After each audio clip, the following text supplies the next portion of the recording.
All right, this update is brought to you by Taco Bell. Big game tomorrow for the Aztecs. They take on Utah State. 12:30 tip-off in the afternoon. 11:30 is when our pregame coverage starts right here on San Diego Sports 760. And sad news in the world of sports and acting. Carl Weathers, former Aztec for life, passed away today at the age of 78. Taco Bell's new Cravings value menu is a big deal, or rather, it's been 10 big deals, from new items like the loaded nachos to familiar favorites like the spicy potato soft taco. Check it out at a participating Taco Bell today. Available for a limited time only while supplies last.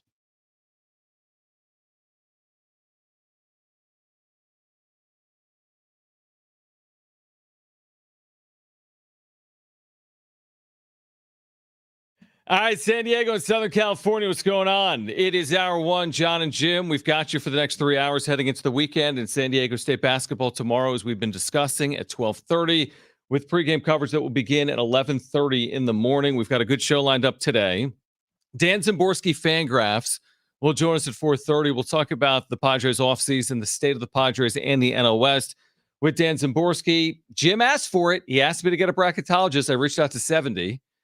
And we had one yesterday. We'll have another one here today. I asked for but you yesterday. Get it. You understand once, but if you ask for it, and I have to reach out to multiple people, and then multiple people say yes, and then I got to maneuver things around. So Patrick Stevens, Washington Post, Blue Ribbon, he'll join us at 3:30. And Jason Benetti, outstanding play-by-play voice. He's on the call tomorrow for SDSU and Utah State. He will join us from San Diego coming up at 5 p.m. This is the birthday weekend, by the way, for Jim Russell, who is turning 35 on Monday. Yes, I am. Is your phone ringing over there? Yeah. Who's calling? Pick it up. It's spam. Oh. Actually, don't pick it up. But good job to ruin the show. Yeah, good job ruining the show with your phone. You think anyone listening could hear that if I couldn't hear it next to me? I could hear it in my headphones. That's because you have your headphones turned up 50 million. Brent said he could hear it. Whatever. It's like it's live radio. You know what I mean? It's like the show goes on. If my phone was buzzing and you heard it in your ear, I wouldn't say anything. You would do the same thing. I wouldn't say anything. You would do the same thing, and you know it. You're right. You know you would do the same thing if you heard it in your ears. It's your birthday weekend, so Jim will not be at the Aztecs. He's got bigger plans than the Aztecs. You know, that's just what you said. I'm going to be watching every second of that game tomorrow. I thought you're going to Topgolf. Yeah, like 3:30. Okay. That works. That works. The timeline works. Well, if you're at 3:30, you could do both. You could start birthday weekend with Aaron at Viejas. Mm-hmm. You could then go to Topgolf. Yeah, that's a good idea. You could do it all. You could do what you want to do. Can you hook me up with tickets? No. Okay. No, but Kristen will be there. Jones will be there. I think Jones has hit up more games this year than you have, and he's 4. Doesn't have a driver's license. We should have him on to break down, 5:30. 5:30? He gets out of preschool at 5. So perfect. We can have him on at 5:30. Jones Schaefer is going to come on and tell us his thoughts on the Aztec game tomorrow versus Utah State. I can't wait for that conversation. All right. Mike Shildt speaks. Cars. Okay. Yeah, that's exactly what he would say, by the way. Mike Shildt speaks to Kevin Acee in a Q&A in the UT. Now, this isn't Eric Atsenda speaking. It's not like we haven't heard from Mike Shildt. We actually have at times this offseason. But I found it to be pretty interesting. And there are a number of important takeaways, including this idea that Mike talked about, the manager of the Padres, that Manny Machado could start the year at third base. He's had a very good offseason. He's been hitting. We'll see about, how it transpires in the field. But remember when we talked about this surgery in October and he put it off because they were still trying to make the postseason? We're like, this guy might not play until, who knows, April, May, even later than that. Well, it is Manny Machado, and you're months removed from the surgery. What do you think plays out here? Do you think that Manny Machado is the opening day third baseman for the Padres on March 20th? I wouldn't be surprised, honestly. Neither would I. We know Manny. We know that he plays through a lot of pain. Mm-hmm. And when he's hurt, he's out there. There's a difference between being hurt. What is it? Is it hurt and injured? What's worse? I think injured is being worse, right? I think injured is legitimate. Yeah. When you're hurt, you just kind of suck it up. Deal with it. But when you're legitimately injured, then you obviously can't play. So will he be 100% start of opening day? Probably not. Mm-hmm. But when is Manny ever fully 100%? That's true. Maybe the start of seasons, but he's the type of guy that gets, nicks and bruises more than anybody, but never says a word and always plays through it. Maybe sometimes to his detriment, but it also is what makes Manny Machado great. And why everyone loves Manny Machado is that he plays through the injuries and he's always out there. So if he is starting at third base in Korea on opening day, would I be surprised? Absolutely not. Yeah, so Shildt saying he's been able to swing. He's on pace to be able to be ready offensively. So that doesn't scream that he's going to be in the field from day one, but he goes on to say that, they can put him out there at third base in the early part of spring. He's in a good spot to be ready for the start of the season. I mean, and the thing is, the way these seasons start, again, the Padres start 8 days before anyone else, and they do it overseas, and their spring training is a bit shortened because of having to travel. It's like, they'll be tired. Really, they're going to be tired when they get back. Is he really? Honestly, it doesn't even matter. Like, they don't have to have him at third base March 20th and 21st. No, they're fine. They could don't. DH him, and they could have Ha-Seong Kim or whomever at third. But once you get into the season, like, you'd prefer to have Machado as close to opening day as possible. You don't want to just DH him for 30 or 40 games if you don't have to. And I have a feeling that's not going to happen because, like you said, it's Manny Machado. Is that really going to? I just don't see it. I don't see Machado DHing for 40 consecutive games to start the year. I don't see it. I would be very surprised if we see next year he's the DH for 40 plus Don't games. you? Like till like May 1st. That would surprise me. Yeah, that'd be surprising. But I would not be surprised if he doesn't play third base. Like I think he's going to try to play third base. But as long as he's out there and he can swing a baseball bat, then I'll be good. I'll be fine with that. I agree with that. As long as he's in that lineup, that's the most important thing. Because to start your season without Manny Machado in the lineup, that's a problem. Then it's like, what's going on here? And that shouldn't happen, according to Mike Shildt. And then I think the other huge takeaway here is that when asked about Xander Bogaerts' position for next season, the answer from Mike Shildt is this: that's a good question. Right now, he's playing shortstop. That is the biggest takeaway. Right, that one line I took from this Q&A with Mike Shildt. Yeah, what is that even? Right now, he's playing shortstop. Year 2 of this deal. He's going to move off this position. Year 2 of this 11-year deal. He's leaving shortstop. $280 million. And he's going to play first? And we know at the infamous Xander Bogaerts press conference, besides the back of my head, one of the biggest things that came out of that press conference is when he was asked about his position, he goes, "No, I'm a shortstop." Did you ask that question? I did not. I didn't ask a question. For some reason, I thought you did. No. Okay. I forget who did ask that question. No, you did ask a question, and he answered about the number change. Or was that someone else? That was Soto. Okay. Did you ask that question? I asked Soto about a number change, right? Something. Yeah, I forget. Okay. No, he didn't change his number, but it was but he needed a number from a current Padre. Padre. Yeah, that was Soto. Nick Martinez. Yeah. He took his number back and he bought him a boat. He asked for a boat. Nick Martinez did not buy him a boat, but Like, he asked dude, for a boat. You're getting a 6-pack, dude. He's like, "I'll give you a gift card to like Chick-fil-A." Yeah. Like, boat? Come on, give me a break. Right. I don't even know who you are. Right. That to me kind of is going to be all right. Is Bogaerts going to be accepting and willing to move positions? And if he does move positions to first base, how is it going to work out? Because I mean, has he ever played an extended period of time at first base? Has he ever played first base? I can answer it. I mean, he's a good.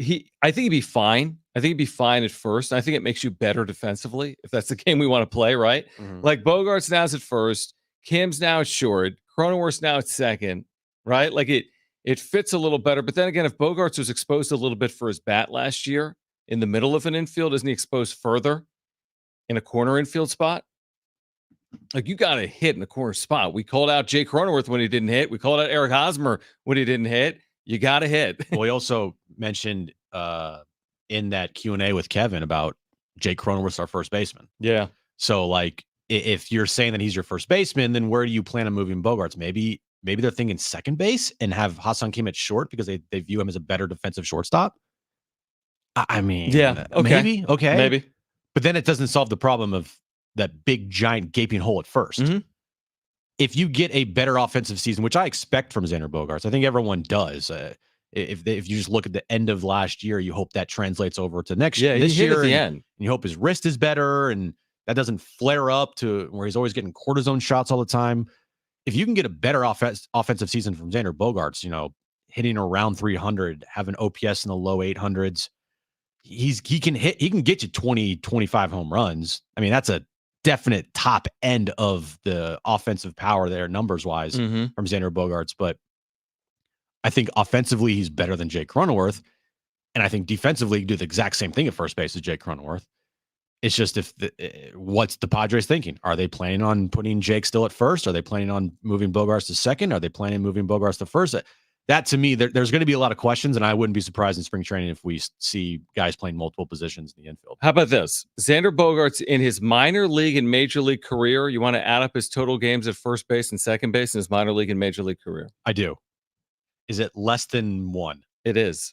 He has never fielded a game in any professional setting at first base or second base. So that to me is a little aggressive. Yeah. Yeah, I mean, it really is. Like, we have enough question marks to address if you're the Padres. Like, you think that there's enough going on. That's not something I'd necessarily want to add into the equation. Like, hey, let's move Xander off a very average year. Let's make it potentially harder for him heading into his second year here. Right now, he's our shortstop. That to me screams they are contemplating and have talked about moving positions. Does it have to do with Jackson Merrill? As opposed to Jay Cronenworth and or Hassan Kim. So if Manny can't play the infield to start the season, then you're looking at an infield of Kim at third, Merrill at short, Bogaerts at second, Cronenworth at first? No, Cronenworth at second, Bogaerts at first. Or whatever. Yeah. Whatever there. Yeah. But then what happens when Manny gets back is the big question. Yep. Because guess who's taking a seat? It's Jackson Merrill. And you want him to play if you bring him up to the big leagues. And we've already talked about a lot that is he even ready for the big leagues? And you're not DHing a second-year, $280 million player. Oh, and Xander? Yeah, no. I mean, you can't. There's no way you could tell him that. I mean, even if that was like the organization's plan, I mean, he was an average hitter last year. It's actually above average when you look at the numbers, but he wasn't a great hitter, and he doesn't hit for power. No. And he's making $25 or $30 million a year, and you're going to DH him and move him from short? That doesn't make any sense. So where else would he play? I mean, it goes back to like the initial point. It's an interesting answer considering how could you have Xander Bogaerts as anything other than your shortstop to start 2024? That's why it's an interesting answer, unless there's so much desire to put Jackson Merrill on this team. For right now? Right. For right now means... That to me means like, is he being pushed? He's being pushed through because the system is going to pay dividends. Well, you remember last year there was discussion about moving him, and I think there was some pushback from Xander. Yeah, and maybe rightfully so. But in year one, they were discussing this. Year one, they were talking about moving his position. Mm-hmm. It just even shines a light even more bright on the fact that this signing, if Xander does not perform this year, it will turn out to be a really bad one if he does not perform offensively this season. Yeah, I'm with you. I mean, he's got to, and he's also got to be, to your point, he's got to be the team guy. It can't be, well, I'm more comfortable hitting here, or I've got to play this number of games at short. Like you got to be willing to be a team first guy. You're making $280 million. If you do have to DH occasionally to work whomever into a lineup, or if you do have to switch positions and still be primarily a shortstop, I mean, again, it's like you're coming off a year in which you were solid, but a lot of that's based on April and September. We need to see it for 6 months. He's being paid like he's going to be a 10-time All-Star here. Yeah, he led the league in ground and double plays. You went 3 months with doing literally nothing. There was a point in time last year where he didn't even have an RBI for like a month and a half. Right. You look at the final numbers, and they're nowhere near as in the 5 hole. The final numbers don't look near as bad as what it felt like watching it. Oh, don't you agree with that? Watching him every single day and every single at bat last year, you're absolutely right. Those numbers don't translate to the eye test. Not at all. I mean, the last 20 games, he was like incredible. So all of a sudden, it makes the numbers look better. Yeah, the games didn't matter. I get it. Yep. I mean, Soto, I think, was good in September last year. That made his numbers look a little bit better. Yeah. So, yeah, I mean, I think the two most fascinating things is Machado going to be playing in the field from day one? And Xander Bogaerts is playing where? And why wouldn't he be playing shortstop? Like, where does that lead you? It leads me to Jackson Merrill. And even if he does start the year at shortstop, I bet you they're still having discussions of moving him next year. I almost at this point in time, just from that one answer alone, would be shocked if he's playing if he's not playing any other position besides shortstop during the course of the season. Like, he might start the year at shortstop, but I would bet the money right now, like if there's like a betting odds, I think the the odds are that he's going to play other positions at some point this season. Right. Like the follow-up, have you talked to him about a move to the right side of the infield? Not in earnest. We're going to spend some time together soon. He did a nice job at shortstop. Obviously, Kim won a gold glove as a utility player and can play shortstop. The great news is there are options there. What do you mean there's options? He was like definitive a year ago about being a shortstop. And a year into an 11-year deal, you have options at shortstop? Yeah. That's weird. It just shows again that this Xander contract has the potential, if he does not perform offensively this year, to be one of the worst contracts. And it already is proven, I think, without Xander's contract, guess what? Juan Soto's still here. Right. Mm-hmm. So potentially. Yep. I'm not saying it's like 100% given, but there's a better chance of Juan Soto still being on this roster if Xander Bogaerts wasn't signed last year. Mm-hmm. And now a year in, even less than a year in, there's discussion and not a definitive, like, he's our shortstop for the next at least 5 or 6 years. Right. No, it's actually less than a year. They're already talking about moving him. And even like Tatis, you read this thing. I mean, this is a really fascinating interview because like nothing is definitive. Hey, Tatis is a right fielder, right? Well, now he is. Would you consider playing him in center? Well, yeah, we have flexibility. So he might not be in right field exclusively. Again, I'm paraphrasing. Or Jose Azocar. Hey, we think he could take the next step forward and earn more playing time. When I think the biggest thing in sports is knowing your role, knowing where you're going to be majority of the days. I'm not saying this is a bad thing because versatility has been something that Preller always covets. Yep. He always wants guys that can play multiple positions. And in baseball, if you have that super utility guy that can give you 4 positions or 3 positions, you love that. Great. That's great. But when you have the big names, when you have the stars, the established guys, and then you're talking about moving positions this late in your career, that would kind of worry me a little bit, especially coming off of just not a good season and signing a huge contract to be the Padres shortstop. Yeah, I mean, everyone knew at one point, I mean, halfway through the deal, he wasn't going to be playing short. Like, he's not, how many 38-year-old everyday shortstops are there in the big leagues? Now, Xander Bogaerts, and by the way, defensively, like, he's okay. Mm-hmm. He can look good. He can look not so good. Like, I think he's solid. He's a solid defender at short. But not for the next 10 years, he's not. No. You wish that, Ha-Seong Kim was at least here for another 5 years, and then you can figure that out. And if Xander has to move to second or first, like, he's not a DH to me because he doesn't put up the big time numbers. Yep. And then, the Tatis thing is interesting as well. Like, are we really thinking about moving him to center field just because you had to get rid of your center fielder to make this trade for Michael King and all these players? The platinum glove. I know. Like, it's your position, man. Yeah. You've already moved him off shorts. Right. And you could argue the merits of that. Okay. I mean, okay. So he committed some errors. He made flashy plays. You could argue he wasn't going to be a terrific defensive shortstop, whatever. But you can't argue that he's not going to be a terrific right fielder defensively because he's already shown it. Mm-hmm. And now, how much more taxing is center than right. He's already a guy that has broken down a bit. He hasn't played full seasons. Do I think he could be a fantastic center fielder? Absolutely. Sure, but it's like he's already a fantastic right fielder. Exactly. And he got very comfortable over there this past year, and he proved that, like you said, he's the best right fielder in the game defensively. Mm-hmm.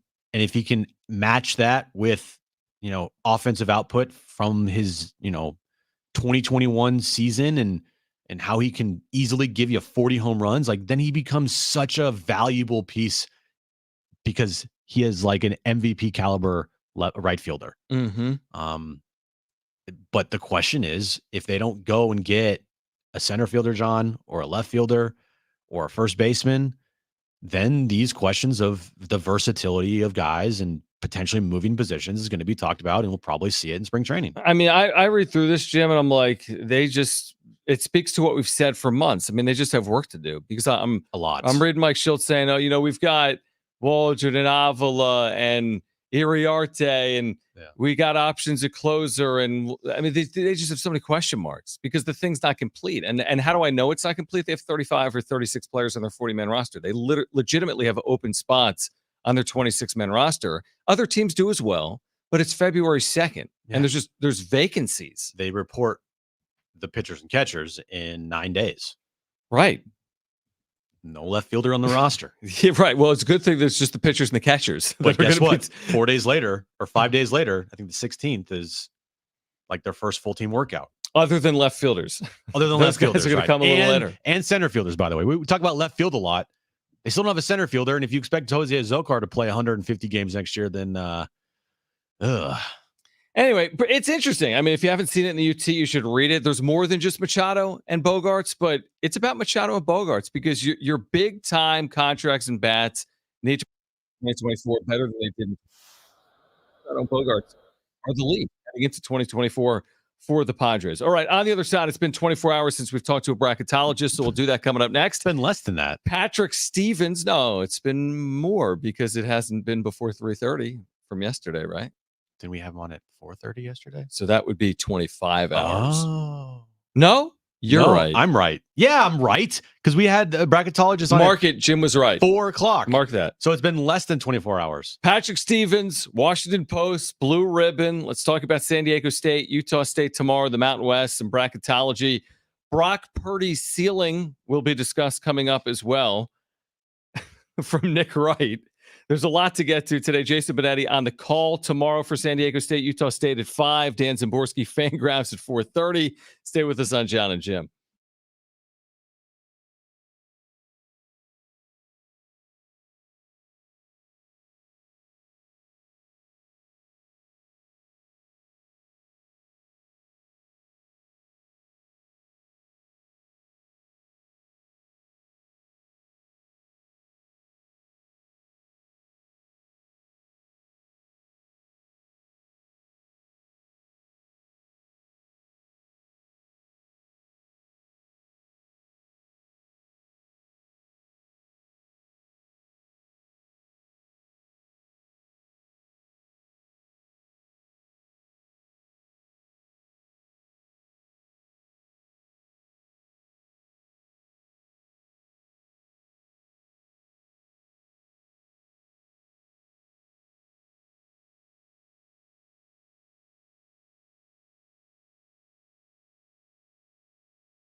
All right, how big is tomorrow's game between San Diego State and Utah State from a bracket perspective? Patrick Stevens, bracketologist for the Washington Post and Blue Ribbon Yearbook, joins us next.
All right, this update is brought to you by Taco Bell. We'll start with the Aztecs. They take on Utah State tomorrow afternoon in a big matchup at Viejas Arena. 12:30 tip-off. 11:30 a.m. is when our pregame coverage starts right here on San Diego Sports 760. And sad news of the day, Carl Weathers, Aztec for life, and famous actor, passed away today at the age of 76.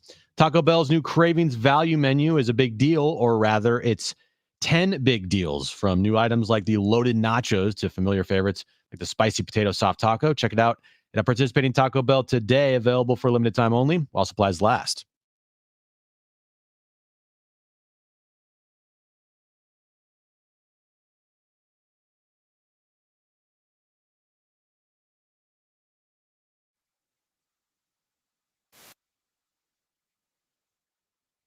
San Diego State, Utah State, Viejas Arena at 12:30, as Jim just told you.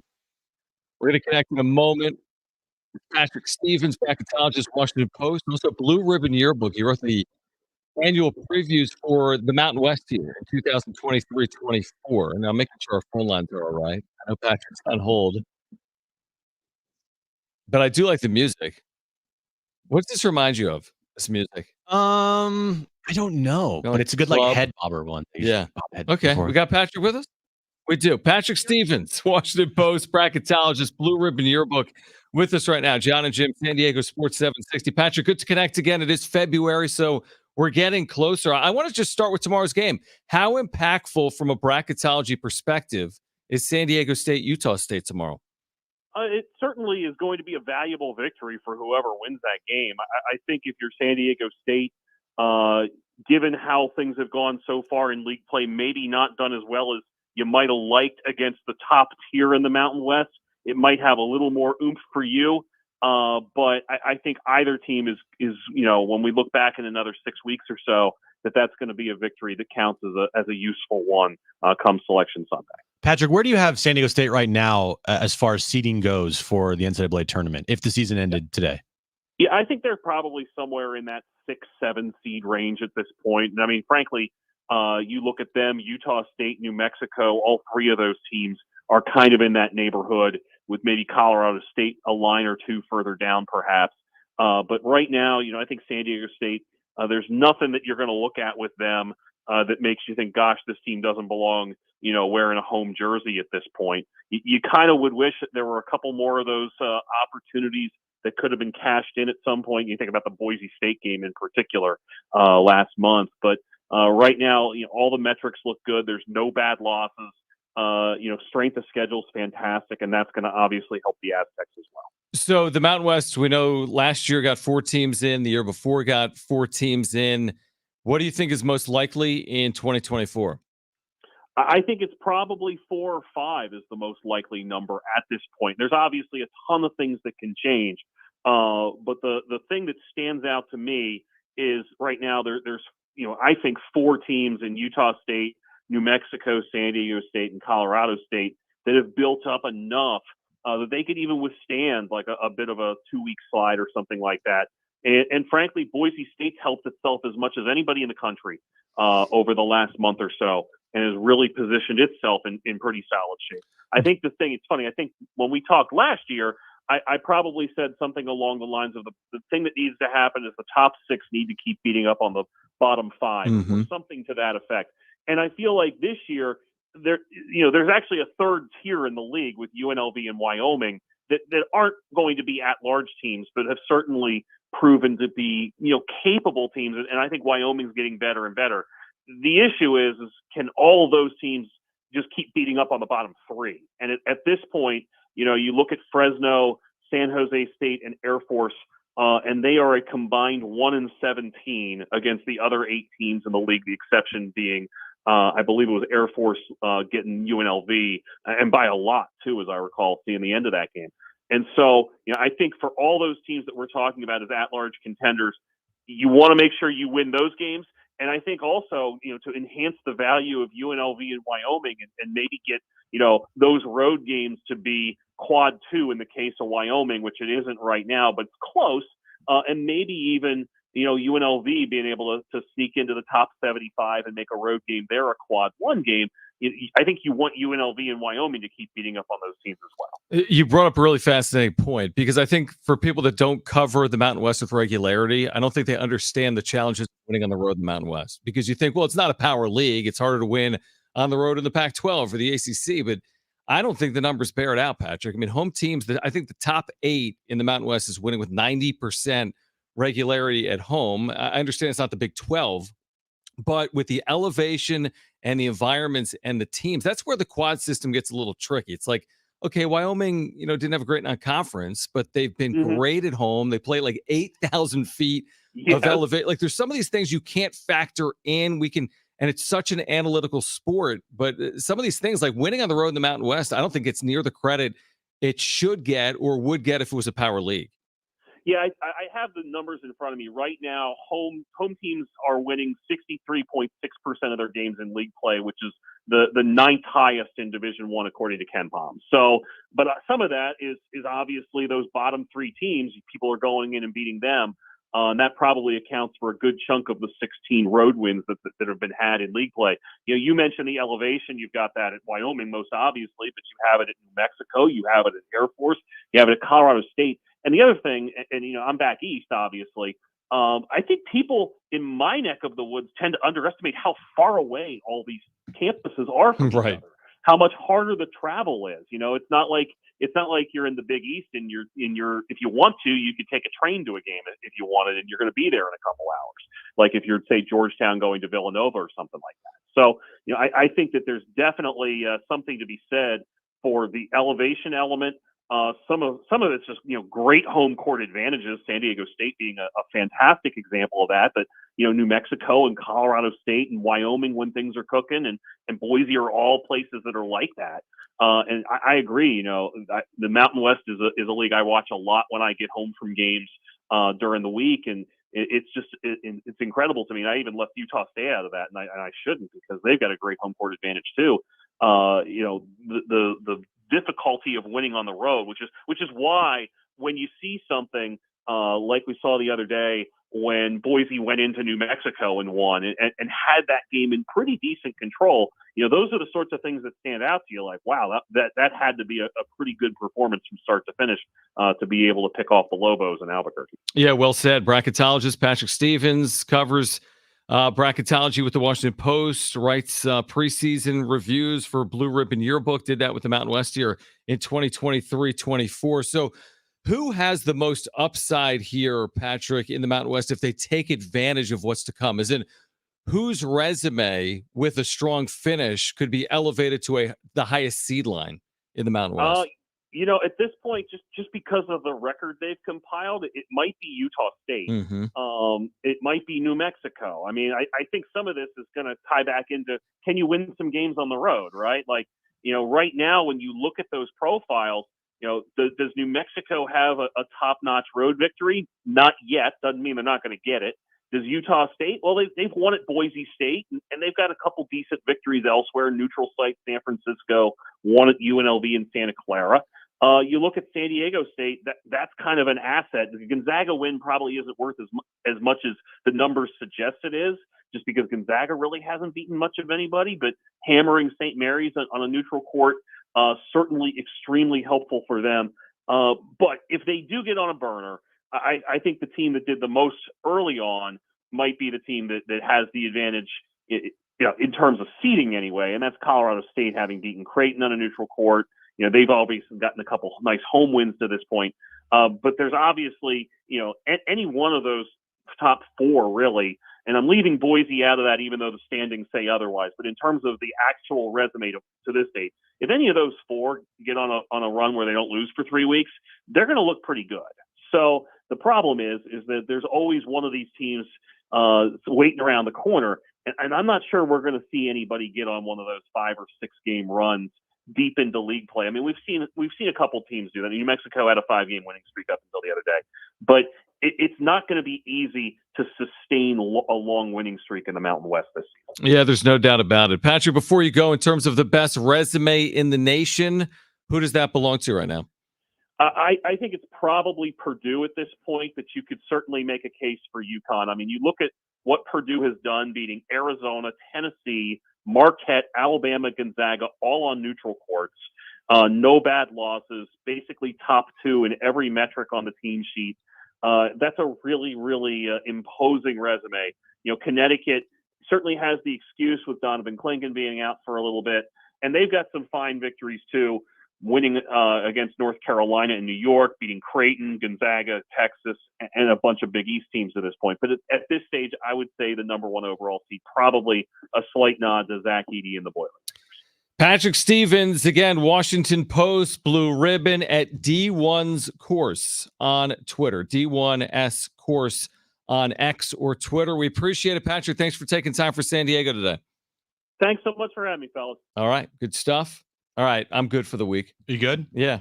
You got your fix in? Got my fix. Thanks, Jim. You're welcome. I wouldn't have done it without Hold Jim. your hand out for the camera. Oh, these sides of shakes. He needs at least one more bracketologist. All right, what Jim needs on the other side is another hater of Brock Purdy. And fortunately, we have found that individual. What is the ceiling for Brock Purdy? Plus, still ahead at 4:30, Dan Zimborski from Fangraphs. Let's talk about the Padres offseason. 5 p.m., Jason Benetti, Fox Sports play-by-play announcer. He'll be on the call tomorrow for SDSU and Utah State. Stay with us on Jon and Jim.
All right. What is Brock Purdy's ceiling as an NFL quarterback? That's next.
Okay.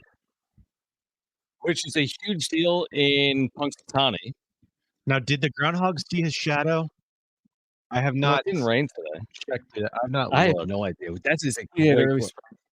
Early spring? Oh, let's go. By the way, he's only right, what, like 30% 30% of the of the time? Yeah. This groundhog is not. Well, He's like a meteorologist. I saw He some. gets something right. If I mean, in baseball, right, if you're a 300 hitter Yeah. for that long a period of time, you're in the Hall of Fame. But shouldn't you be like at least 50-50 in getting this right? For people to care, yeah. I mean, you should be 50-50. You're either right or you're wrong. You take a coin flip, it would What be did I s 50-50. I saw something today. It was like, "Oh, because, he saw his shadow," or whatever the case may be. The 49ers are gonna lose the Super Bowl because of this thing in the whatever with the Chiefs, and the Chiefs have never lost when this happens, and blah, blah, blah, blah, blah, blah, Well, blah. you sent me something today about teams traveling west always win Super Bowls. And of course, the Niners are traveling east. But this doesn't make any sense, by the way. Why You saw not? you saw what so this has literally 1.6 million views Okay. right now. I'll just tell you why it doesn't make sense to me. So, traveling east from Oakland to San Diego, no, that's traveling north to south. Like, you're not traveling east when you go to San Diego from Oakland. So Well, that wait. Oh, you're saying for that specific Super Bowl, but literally in like longitude, latitude stuff. You mean even if they traveled east or west by like a mile, wouldn't that quantify? I mean, if you see want what to I'm literally, saying? if you Like, want to you're go, parsing- yeah. if you want to go like a decimal, like point whatever, just because of how they're traveling technically. But come on, we know you go from Oakland to San Diego, that's north south. I north guess south. Yeah, okay. Well, we can throw that one out. That's fine. Same thing with the Seattle Seahawks in 2015, going from Seattle to Where? Arizona. I mean, Yeah, but Arizona maybe technically again but you're still going north like south. north Yeah. south. All Mhm. right. 2019. Oh no, excuse me. Yeah, so those two don't matter. And then, by the Okay. way, did anybody forget 2021 when the Cincinnati Bengals literally traveled west and they didn't win because the Rams were playing in their home stadium. So a team that always travels west doesn't always win. That's false, even though I'm scared as hell from that little graphic. Yeah, that's where. So why did they? Yeah, that doesn't make sense, I guess. I know it doesn't. Well, it's like, why do people pay attention to this groundhog? Because everyone wants to buy into superstitions, and I'm a big superstitions guy, so I kind of get it. Like, oh, the Niners have never lost on this day, or the Kansas City Chiefs have never lost when this referee's the referee of the game. Like we always see that, right? Yeah. And people love to like go on that as reasons why their team will win or lose. And it's a coincidence that some of these are actually right, but this person missed out on some. And like I said, Oakland to San Diego, Seattle to Glendale, Arizona. I mean, technically, if you want to go, like, just it might have been a few miles east or a few miles west, but we know it's north-south. By the way, real quick, can someone help me out with the groundhog? Because if he sees his shadow, it means what? And if he doesn't see his shadow, it means what? Because one of them is 6 more weeks of winter, and the other is early spring. But aren't they kind of similar? Because 6 more weeks of winter gets you to mid-March. Early spring would be what? March 1st? Is that what he's saying? Well, if it's more winter or early spring, that means if it's early spring, winter is going to end early. We know it doesn't matter in San Diego because it's always always spring. So you don't think people are just like dialed in at like 7 in the morning? No, it doesn't apply to San Diego at all. Right. It literally should say that on the groundhog. Like, I'm not talking about San Diego. No, I'm not talking about. I'm talking about like the Northeast. Yeah, exactly. All right, Brock Purdy. What is his ceiling? Nick Wright, who has been a critic. He has been a critic of Brock Purdy. He hates him. He thinks he sucks. Okay, had this to say about Brock Purdy's ceiling. This is real analysis, no pom-pom waving, and not trying to hold any priors against him. I think Brock Purdy's ceiling is Mark Brunell. So Mark Brunell was also a late round pick. Mark Brunell was also a bit undersized. Mark Brunell also had early postseason success, didn't get to a Super Bowl, got to an AFC title game. Mark Brunell also did it on a team with a Hall of Fame left tackle in Baselli, great receivers in Machado and Jimmy Smith, great running back in Fred Taylor, and was really good. He made 3 Pro Bowls, led the league in passing yards once. Never was a guy you're like, is he the best quarterback in football? No, but had a nice 6-year run where he was good every year. I think that's, by the way, I guarantee you the Niners would sign up in a heartbeat for that from Brock Purdy. For a Mark Brunell, numbers adjusted to this era, if you will, but where you have 5 or 6 years where he is consistently one of the 6 or 7 or 8 best quarterbacks in football, they would love that. And that is, so to me, that's his ceiling. I don't think Hall of Fame or Drew Brees is on the list of viable options, but I think again, a compliment, I feel. Mark Brunell had a hell of a career, multi-time Pro Bowler, and did it at, best utilizing the excellent weapons around him, was able to make some plays with his legs as well as Brock showed us. Never in the MVP conversation, though. No, but I also don't, I guess, Brew. Because I think you would have to admit Purdy, whether you agree, you obviously don't agree with him being in the conversation, but wouldn't you admit, and there's a clip online we talked about, when Purdy first became the starter, when Garoppolo got hurt. Wouldn't you admit, though, he has far surpassed your expectations? Yes. Okay. Yeah, of course. I mean, yours too. Yeah. I had no idea what he's I mean. literally surpassed. Okay. All right, How long is this? It's forever. Is this just the whole show? Why don't we just play the rest of the show? Is it the next 2 hours? Might as well. But when you don't give you timestamps, you get the whole clip. Yeah. Who put that in? Me or you? You did. Good job. Mark Brunell, his best season, he threw 23 touchdowns. That was the most touchdowns he's ever thrown in a full season, and he never threw over 20. He's 49th all-time in passing yards and 63rd all-time in passing touchdowns. Well, he also never played in a Super Bowl, so hasn't he already surpassed his ceiling? And to say, and then when you're, this is how Nick operates. He uses so you numbers. think that's an insult then? I don't think he's right. I think to say he's like Mark Brunell because inflation, like that, then you're trying to sway the argument to your side. I think Mark Brunell was a fine quarterback. He was fine, but Brock Purdy's already accomplished more than him. So you could say getting to the Super Bowl right there is the difference from day one. That's the thing. Like, yeah, has he already surpassed that ceiling? Like, if his ceiling is Brunell, but if they win on Sunday, how can you say that? Even if they lose, because Brunell never got to a Super Bowl. Yeah, if his ceiling is a guy that hasn't accomplished what he's accomplished, Brock Purdy's accomplished, then then he's how can through that the be ceiling? somebody's ceiling? So you think that Purdy will finish his career in Top the top 40. 50 in touchdowns and top 63, or I don't know. top 63 in touchdowns and top 50 in yardage? Honestly, I don't know. he should, because to Nick Wright's point, the quote unquote inflation of the game.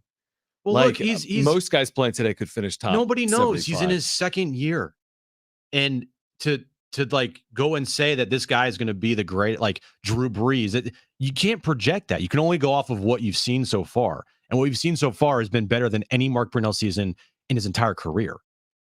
That's a fact. Right. So Yeah, no, but I think he's laying out for his whole career. well, his whole Yeah, career. that's where it's if hard. Purdy never replicates this, then would you rather have 6 years of Mark Brunell or just this 1 year of this? Well, if Brock Purdy wins the Super Bowl, I'd rather I'd have take just the 1 1 year year. of this than any season of Mark Brunell's entire career. Yeah, he's the type of person that will be like, I mean, no disrespect, but I think you're ugly. That's No, who Nick. I mean, I honestly think Brunell's a cut above that. No, I'm talking about that's Nick Wright as a person But when he's that's- like trying to relay his sports takes.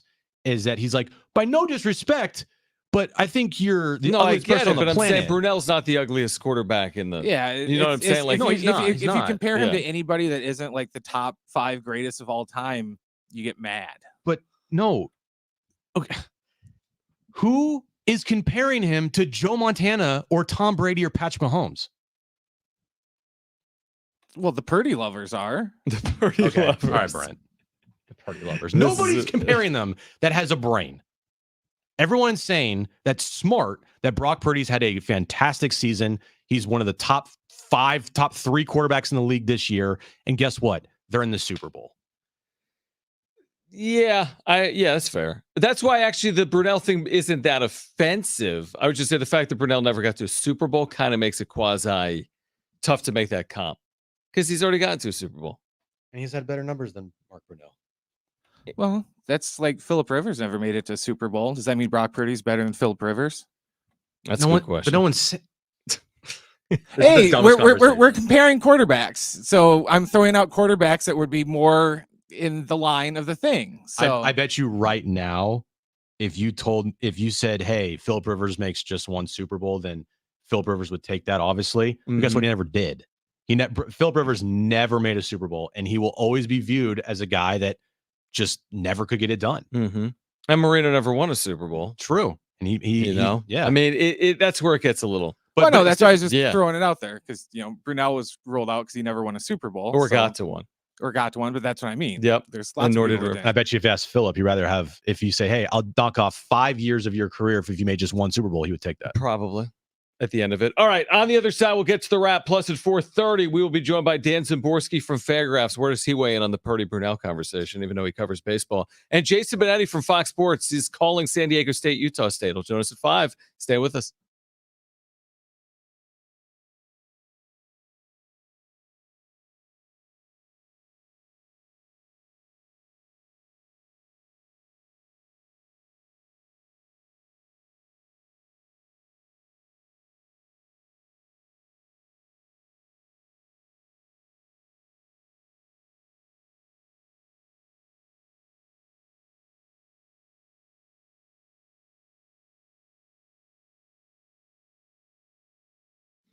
All right, you're getting ready for the big game. All of your grocery needs, your game day needs, your tailgating needs are available for you at Windmill Farms, the college area's natural grocer.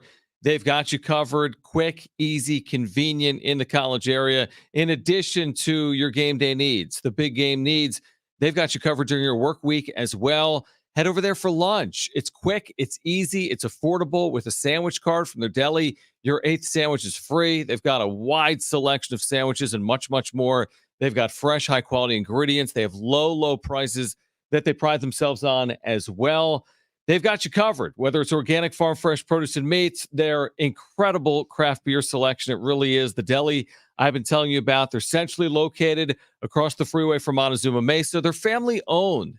They've been family owned for 20 plus years. Trevor and his family have been in the grocery business here in San Diego, serving San Diegans, working with local businesses, Harris Ranch, Mr. G Salsa, many more. You can also find Windmill Farms and Instacart if you're not in the College area. Have your groceries delivered directly to your doorstep. That's pretty simple and easy. And if you're looking for specials, you can find them every single week at windmillfarmsmarket.com. Windmillfarmsmarket.com. Gear up for the weekend. Shop local. Shop at Windmill Farms.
This update is brought to you by Taco Bell. San Diego State takes on Utah State tomorrow afternoon, 12:30 tip-off, 11:30 pregame right here on San Diego Sports 760. Taco Bell's new Cravings value menu is a big deal, or rather, it's 10 big deals from new items like the loaded nachos to familiar favorites like the spicy potato soft taco. Check it out at a participating Taco Bell today. Available for a limited time only while supplies last.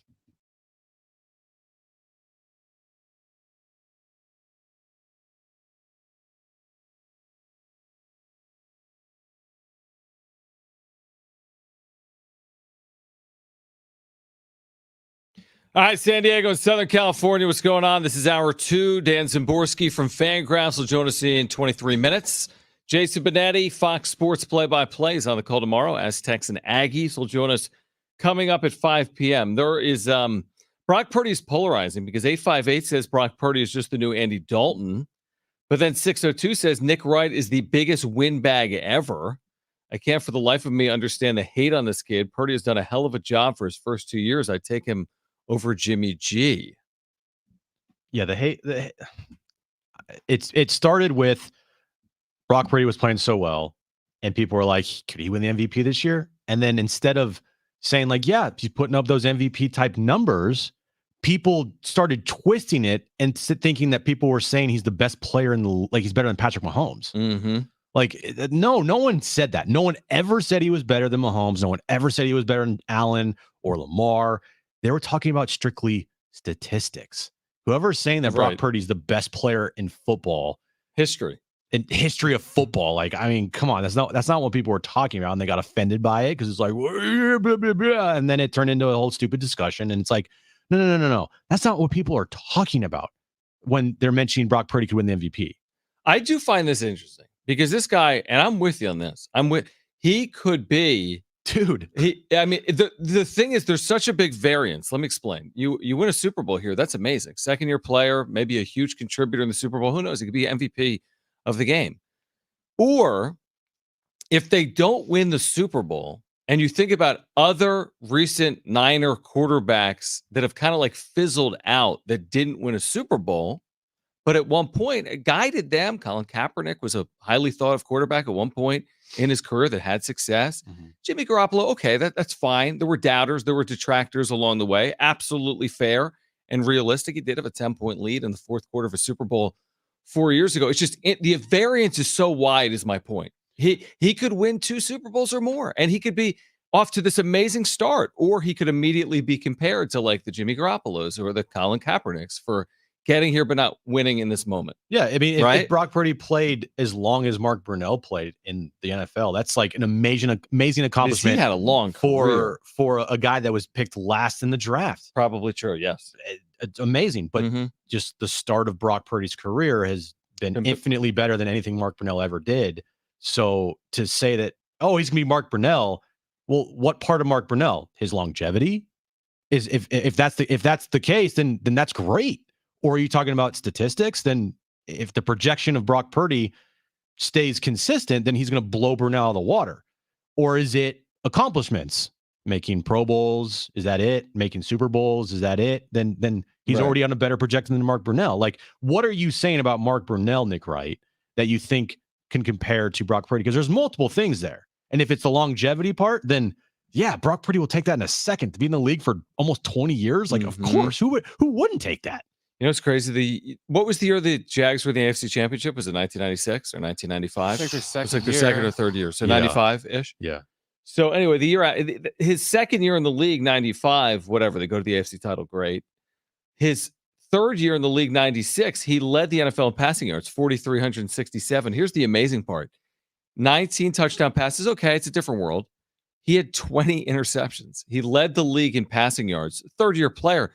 He had 19 touchdowns to 20 picks. I mean, maybe it speaks more to the era, or maybe it kind of speaks to, again, the guy never had the crazy gaudy year. Like Purdy's gaudy year doesn't compare to like Brunell's gaudy year, because Purdy this year is what to what? Touchdown to interception. Well, how many touchdowns did he throw for this year? 31. How many picks? 11. Yeah, so 3-1. I mean, that's a lot different. I mean, you could say that the game has changed a lot since then as well. We could talk about this for forever. All right, here's what we're gonna do. He's the most polarizing person in the NFL. He's super polarizing right now. It's I don't know if insane. it'll continue or not. It will continue if they lose. Yeah. I don't know how much it continues if they win. Because everyone will be like, I was right. You guys are an idiot. If they Brock lose, Purdy sucks. If they lose, it'll accelerate. Yeah, it will. If they win, I think it shuts up people. Probably. No, not all of won't. them. Like, oh, one and done. He sucks still. Right. All right, let's get to this.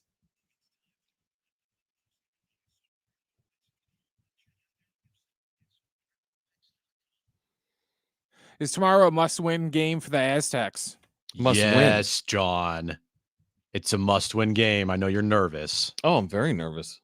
It's a massive game for the Aztecs. Mm-hmm. You win that game, you can put yourself back on track here to view, your season as okay. We can go out and get a regular season title. You lose that game, you're going to need to do a lot of work, and you're going to need a lot of help. Yeah, it's if you're going to win a regular season title, it's a must-win. And Brian Dutcher said that essentially last night on a show right here on San Diego Sports 760. To make the NCAA tournament, I don't think it's a must-win, but it's just important because your next two games are on the road. It's a high profile. You're playing on national TV on Fox Television at 12:30 Pacific, 3:30 Eastern. You're playing a team that's 19-2 and 17th in the AP poll. It's a wonderful opportunity at home. So it's not a must-win, but it's as close to a must-win as you're going to get on February 3rd. Is what I would say. Next question. Should the Bears draft Caleb Williams? Did you see this with Colin Cowherd the other day? Yes, I did. Where he was talking about Caleb Williams doesn't want to go there. Right, but didn't he walk that back? Because Caleb Williams representatives, I guess, called Colin like, what are you talking about? Right. So where Colin was wrong, maybe. I don't know. Look, Caleb's the best player in the draft. If they don't draft Caleb Williams, and he goes somewhere, if he goes to Washington, right, or wherever the Patriots, and he explodes onto the scene, then everyone's fired at the Bears. But they might be anyway. Well, they might be, but I mean, if you're taking Justin Fields over Caleb Williams, in my opinion, to Brent's point, real quick, the one thing I would say, the Bears may have a chance to use picks to build around Fields. Now, that may be ill-advised. But can they build a team around Fields that allows Fields to elevate? Or do you can't use that top pick to build around Williams, but you go with Williams, and is Williams that much superior to Fields? And he may be. I don't know. Or what they do is they trade the first pick for a boatload of picks. Yep. They build. They trade Justin Fields for another high-level draft pick, maybe a second or third rounder. Okay. And they sign Kirk Cousins. And just make themselves a better team. You have an established quarterback who is infinitely better than Justin Fields. You build around, Kirk Cousins with all these high-level draft picks that are on relatively cheap deals. You're not breaking the bank. Right. And you get rid of Justin Fields for another pick, and you sign Kirk Cousins. Because you have don't they have a bunch of cap space? Yeah. And they have, two of the top handful of picks right now? Top 9. I mean, they got big time decisions, huge decisions. Yeah. If you're just huge, massive. If they get a payload of what the Saints did for Ricky Williams, then you take it, especially, yes, if he turns out to be the next, Patrick Mahomes, then everyone's getting fired. Sure. But if he ends up being, like I said, the next, Jamarcus Russell, and we get all these picks for trading Jamarcus Russell, everyone's getting a raise. Or Mark Brunell. Better. Hey, I would take Mark Brunell. I don't think that's an insult. Next question. Should the Lakers just trade LeBron already? Dude, he's not going. They don't need him. I mean, look what they did last night against the Celtics. Exactly. They don't need AD. They don't need AD. They don't need anyone. He's not going anywhere. His son's at SC. I know they're not trading. He's not going anywhere. No, he decides if he's being traded or not, and he's not going to be traded. Yeah. It doesn't make it. But it is interesting how this Laker team just doesn't have it. They're not awful. Yeah, they're 25-25. Now, can they turn it on with a deadline like they did a year ago? I don't know. They don't have. What are they going to do with the trade deadline? No, they have no pieces to trade. The only piece that they have is Austin Reeves, but they want to keep him. So that's how they're kind of stuck, because all the pieces that they want to get rid of are stuff that nobody wants. Who the hell wants Russell Westbrook? Or not Russell Westbrook. He's not there. No, the other Russell, D'Angelo Williams. D'Angelo Russell. D'Angelo Russell. That's what I'm thinking of. Yeah, they're in a tough spot. I mean, the spot being that they're nowhere near as good as the top of the West. So, I mean, you're also talking about season what for LeBron? 21 or whatever. I mean, yeah, 21. I think it's 20. Whatever it is. Because this is his 20th All-Star game, and he's made the All-Star team every year. They're gonna make the postseason or whatever, the 9-10 game. Yeah, they'll make the tournament thing. Next question. Maybe they're just waiting for the play-in tournament. Maybe. Yeah. Turn it on. You can probably sit this one out, John. What's your favorite Carl Weathers movie? There's so many. Are there? There is. I think the first one that he's remembered for the most is Rocky. Happy Gilmore's underrated for me. Oh, yeah, that's up there. Happy Gilmore with him as Chubbs. That's a very underrated Carl Weathers movie. Mm-hmm. Loved him in Mandalorian, but that's like more recent. I'd have to go either the Rocky movies or Happy Gilmore. The Rocky series as a whole, Yeah. you'll count as one. Apollo Creed. Predator. Very good in Predator, yes. Predator was awesome. And Arnold. I was kind of surprised because I asked J-Riff about it. J-Riff's like 12, so he's not like me and John's age. Well, because I didn't I was like, how do you remember Carl Weathers? I figured he'd just be Happy Gilmore because he's not old enough to remember like the old Rocky movies. And his was Arrested Development. Because remember, Carl, he was Tobias's acting coach. Yes. Yeah. And I had to tell J-Riff the great thing about that was when that happened, Carl Weathers kind of dropped off the scene for like 8 years and wasn't really doing a lot of movies. And then he just popped up on Arrested, and he had that great bit where he was always trying to be the spokesperson for Burger King. And another underrated Carl Weathers starring action movie, Action Jackson. If you haven't seen that I've one. never seen that. No. That one was pretty good with him and Craig T. Nelson. But it's sad because, Carl Weathers, former Aztec for life, played at San Diego State. So anytime Carl Weathers was in a big time movie, you're like, oh, that's San Diego State. That's San Diego State. It's an Aztec. I mean, he played for Don Coryell. I mean, arguably, Coach talked about the best team in San Diego State history. It was undefeated, a top 20 team. He played in the NFL.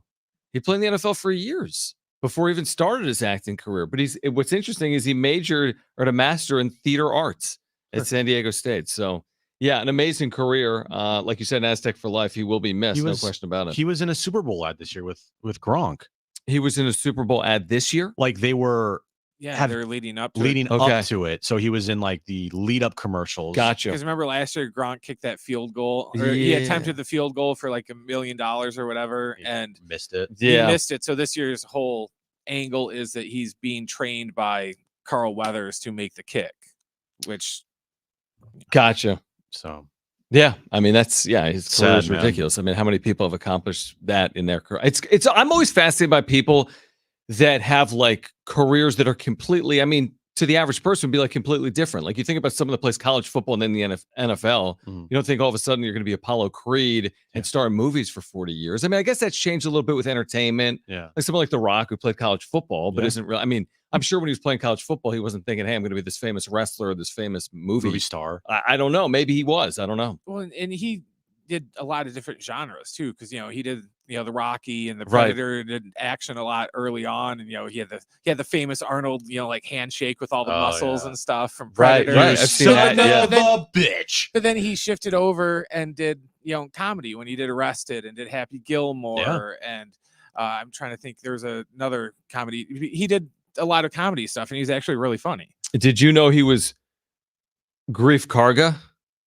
Yes, in that's Mandalorian. Yeah. Yes, I do know that, John. Yes. Okay. Yeah. Because you made me watch I watched 2 episodes of that. It made 0 sense. Well, he was in the first episode. I don't remember it, but I don't remember. He was it. like the head of the bounty hunters. Like he gave people. Did you see him, or was he like in? No, you saw him. Okay. You saw him. He was actually there, John. But the Mandalorian, you don't see. Well, you do, but a couple times, but you have to I actually wasn't watch paying it. attention. You never. Who was the Mandalorian, or who is he? Din Djarin. Who? Din Djarin? But who's the actor? Oh, Pedro Pascal. Pedro Pascal. He was did you watch Last of Us? What? Did you watch No, he Last of didn't. Us? No. Well, What's it great about? He has series. HBO and he watches TV shows. No, I so don't have didn't know. I don't have HBO. Oh, I thought you Do I need HBO? probably Not if I don't Probably. watch movies. You don't watch movies or shows. Yeah, but Right. you like documentaries. I though, love so- documentaries. I absolutely love documentaries. Dan Zaborski Fangraphs will join us coming up in about 9 minutes. We started the show talking about Manny Machado. Is he going to start the year in the field. It sounds like Manny Machado is going to be hitting from day one. That's what Mike Shildt told Kevin Acee today. Everything's gone great in the offseason. What impacts would it have if Machado's not playing in the field from day one? Dan Zaborski does the analytics. Xander Bogaerts, I mean, where could he move? Where, if you're looking at the analytics and where would you move Xander Bogaerts? We could talk to Dan Zaborski about that. Ethan Salas, Jackson Merrill. I also want to get his opinions on this bullpen because it's like the greatest bullpen ever assembled. Potentially, John. I'm kidding, but I mean, I think the bullpen they should at least feel good about. Yeah, like what are his thoughts on guys like Wandy Peralta now putting in that bullpen? Yeah. As far as the back end with Robert Suarez, well, that's a question. So closer's a question. Yeah, and Mike Shildt today, or not today, but whenever he spoke with Kevin, it was released today. Yeah, I was asked about the closer role, and he mentioned that Robert Suarez will probably get first go at it. But he also said we have options. There's options. We've got a lot of options. Yeah, when you have multiple options, you have. It's like having two quarterbacks. Yeah, you don't have two quarterbacks, you have no quarterbacks. And Robert Suarez in his career has one save, so it's a new role. Even though he was lights out in 2022, it would be the last 3 outs of the game are way different. Way different. All right, so Dan Zaborski from Fangraphs on the other side, still ahead. Trainwreck Radio, your chance to win tickets to see Train and REO Speedwagon September 10th at the North Island Credit Union Amphitheater. We'll give those away coming up at 4:45.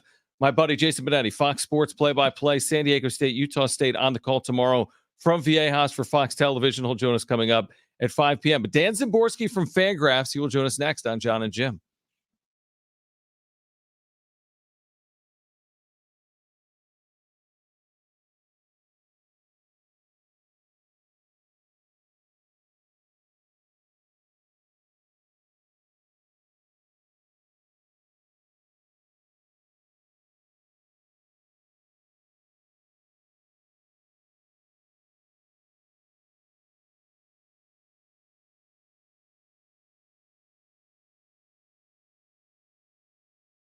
All right, lower mortgage rates are here, folks, and smart homeowners are wiping out all their credit card debt with help from Loan Pronto. Hey, guys, it's Schaefer. Right now, Loan Pronto has a cash-out refinance rate of just 5.49%. That is a huge drop. So you can get refinanced now, get cash out of your home's equity to wipe out all those credit cards and other high-interest loans. You can save hundreds every month with lower payments, or if you still have a mortgage rate in the threes, you can use Loan Pronto's Equity Express line of credit. Just get the cash you need and leave your primary mortgage intact. Loan Pronto can get you $50,000, $100,000, even $200,000 in just a matter of days. Bottom line is this: Loan Pronto's got several options to help you erase debt and take control of your finances. Call today, and you can even skip your next 2 mortgage payments. Call Loan Pronto now. Here's the number: 619-207-4336. Again, 619-207-4336, or visit loanpronto.com. Again, the number: 619-207-4336. Equal housing lender, NMLS 1661781, 5.49% is 6.39% APR, subject to lender approval.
All right, this update's brought to you by Taco Bell. The Aztecs, they take on Utah State tomorrow afternoon. Huge game for the Aztecs at Viejas Arena, 12:30 tip-off, 11:30 a.m.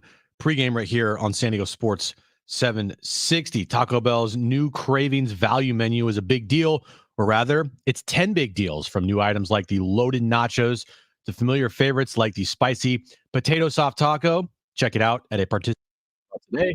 Available for a limited time only while supplies last.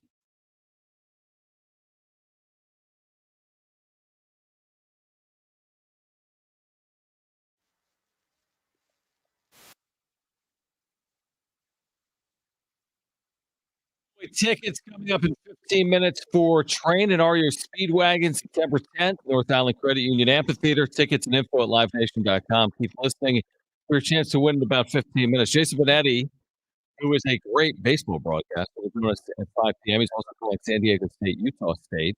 He'll join us coming up at 5 p.m. Right now, Dan Szymborski, friend of the show. He's been with us a ton on San Diego Sports 760 right here on Jon and Jim, back with us. And Dan, we always appreciate it. We had you on a couple of weeks ago, and it was a slow off season. It's still pretty slow from the Padres' perspective. We heard a bit from Mike Shildt today in the local paper, but it got us thinking, just Manny Machado coming off injury, Fernando Tatis Jr. coming off a year in which he just kind of recovered from being out for 17 or 18 months. Who's more likely analytically here? Who are you higher on bounce back wise? Machado, who in 2022 was second in MVP voting, Tatis, who in 2021 was really good. Who's expected to bounce back better in 2024? I think Tatis, simply because health is less of an issue with him than Machado, and he's younger. There's a difference between, being 25 and 32 when it comes to, the future. Machado's future is unfortunately going to be a slope downwards, and Tatis can maintain where he is, his peak, even get back to where he was a couple years ago, and he has time to do that. So I'm more bullish on Tatis, I think. What about Xander Bogaerts? I know the numbers on paper for last year weren't bad. They're actually pretty good for his position, but watching him every day, Dan, I mean, for 3.5 months of that season last year, it wasn't good at all. He led the league in ground ball into double plays. He had a good first month, really good last month. But for him this year, do you expect a bigger output from him coming up? Well, the hope is that he won't be playing through any injuries. He'll be healthy. I am optimistic on Bogaerts, and what it comes down to is if Bogaerts is terrible, the Padres already had enough problems to deal with. So they don't have to worry about Bogaerts being terrible, because at that point, the season might be lost from an offensive standpoint. Really what it comes down to is, no matter how you feel about him, he is going to be in San Diego for another decade, and they need him to hit well. He should hit for batting average even in a down season. So that's a plus. But there are bigger questions, I think, on the Padres right now. Dan, I think we probably asked you this 2 or 3 weeks ago, and obviously we're a few months removed from the Juan Soto trade. What do the projections look like both ways? Soto to New York in 2024, and then what the Padres got back. I mean, they got guys that are going to be in the big league roster, whether it's Michael King, some of these guys like Burrito Vasquez, a backup catcher, and Higashioka. How does it look for 2024 specifically? Well, if you're only talking 2024, it's going to cost wins, of course. Soto, you can't really replace that bat easily, and they haven't. The gain from trading Soto is something that will happen, over 4 or 5 years if it happens. It's not really going to instantly make the Padres better now. And 2024, there are some problems to worry about, and there's not a lot of time or great options to deal with them at this point. Taking a look at the bullpen here, Dan, they've added a lot of pieces from last year's bullpen was not great. They did lose Josh Hader, but getting Wandy Peralta, Usuk Go, Yuki Matsui, De Los Santos from the Guardians, they kind of revamped this bullpen. How do you project this bullpen to be in this season? What do you think of the moves that they've made with Peralta, Go, Suzuki, and De Los Santos? I think it's a decent bullpen, but a lot of the front end relievers in the pen have some command issues. They do have a lot of live arms, which is a good thing. That's kind of how the Orioles sorted out their bullpen. They pretty much just got tons of interesting arms and hope they worked out. I think that the back of the bullpen doesn't look that great, but the front end is at least okay. Not elite, okay. So, okay, Dan Zaborski, Fangraphs with us. What is your level of concern? Like, I forget about the Dodgers for a second. Obviously, and when we had you on a couple of weeks ago, you said, listen, as good as the Dodgers are, there's still, there's still a scenario, 10% chance, 15% chance that they may not even win the NL West. But obviously, the Dodgers are going to have a superior win total heading into the year than the Padres. But how do the Padres look? And again, it's unfinished, and maybe the other teams are unfinished too. But Padres compared to the Giants, Diamondbacks, how do they look? Generally speaking, in the projections, the Diamondbacks are a little bit ahead of the Padres, and the Padres tend to be, depending on who's doing the projecting, around even with the Giants. The team had challenges, and to a great extent, the problems that existed in November are still there now in February. And as I said, there's a lot less opportunity to be able to fix some of these short-term issues. The Padres have still a lot of holes on their roster. They don't have a left fielder. They don't have everyday center fielder. First base is an issue. Their bench is an issue. We talked a lot about yesterday, Dan, the idea of Tommy Pham or Jurickson Profar. Of those two players that I just mentioned, who do you think would be a better fit for this team, and who do you think would have a better season this upcoming year? I think that Pham, in a lot of ways, is the better fit. He legitimately had a solid offensive season last year, and I'm more confident about his defense, even at 36, than I am necessarily with Profar's defense. Profar has been kind of below average everywhere. It's quite intriguing how consistently below average he is across the board defensively. But the outfield is, as you said, the outfield is very weak once you get past Tatis. You basically are going to have 2/3 of the outfield that are probably going to be near replacement level or a little above. And right now, the DH just looks like a rotation for resting players and players coming back from injury, and that's not usually ideal. So this team, even if they were unlucky last year, they're probably a worse team overall this year. If you were, in AJ Preller's shoes and you had a limited, amount of cash you could use here, would you use it on a Pham type in the outfield, or would you use it on a free agent, back end starter type, a Michael Lorenzen? Like if you were spending it in one place, outfield or the back of your rotation, where would you spend it? I think it would be in the outfield, simply because if you're saying what's the upside for the outfield and what's the upside for the pitching staff, the pitching staff does have upside. Drew Thorpe could tear through the upper minors. Randy Vasquez could demonstrate he can throw 150 innings and be a good 2-3 starter. They had that upside. I don't think the upside is the same for the outfield. So on some level, it makes more sense to go after an outfielder. The problem is this has been a really poor market for outfielders. Unless you're going to bring in Cody Bellinger, which they're not, because he's going to get paid, and I don't think the Padres want to give $200 million to him, or even 150. I think you want to do the outfield, but you might have to be creative and pull off a trade, because free agency, there's just not that much left out there. Besides the top teams in the National League, the Dodgers, the Braves, let's even put the Phillies up there as well, Dan.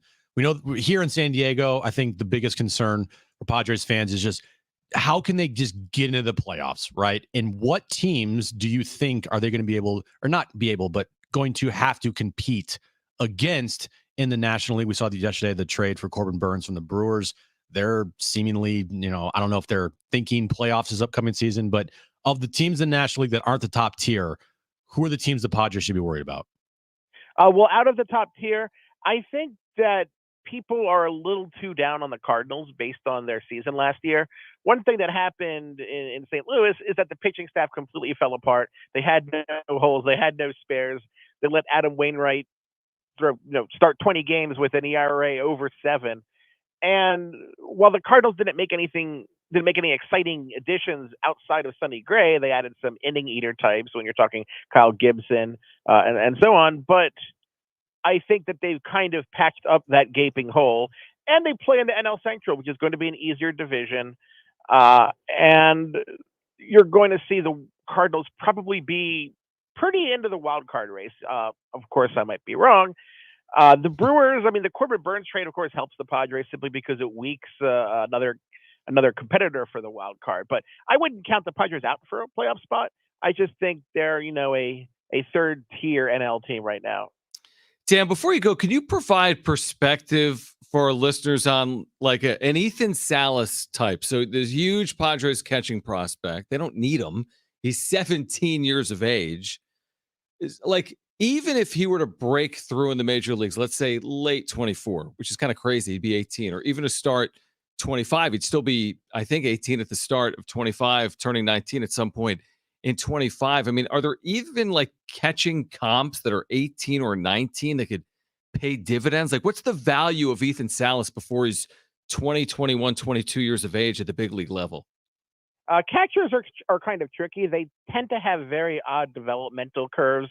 And you see a lot of guys who were pretty well regarded as prospects flame out very quickly. I think of Petrick and Charles Johnson and guys like that. Javier Valentin was a guy who was a pretty hot prospect when he was with the Twins.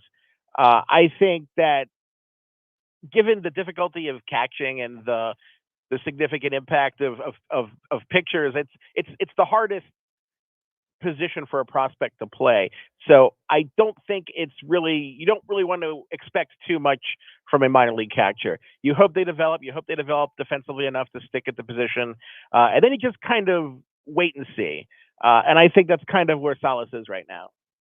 Dan Szymborski, Fangraphs, always great insight for our listeners here in San Diego. Dan, we appreciate it. We'll try to catch up with you again before the start of the season. So thank you. Always fun, guys. Thanks. All right, great stuff, Dan Szymborski. All right, on the other side, an update from Jon Heyman on the starting pitching market, including Michael Lorenzen. Are the Padres involved or not? Plus, call right now if you want a chance to win 2 free tickets to see Train and REO Speedwagon September 10th at the North Island Credit Union Amphitheater, a show that was announced this week. A great giveaway. Our first 2 callers will be our contestants. 2 free tickets to see Train and REO Speedwagon this September. 877-767-4760. Call right now if you want those 2 free tickets. First 2 callers will be our contestants. Again, 877-767-4760. Tickets at livenation.com. But again, we've got 2 free tickets right now for you. 877-767-4760. Jason Benetti, Fox Sports, will join us at 5. Stay with us.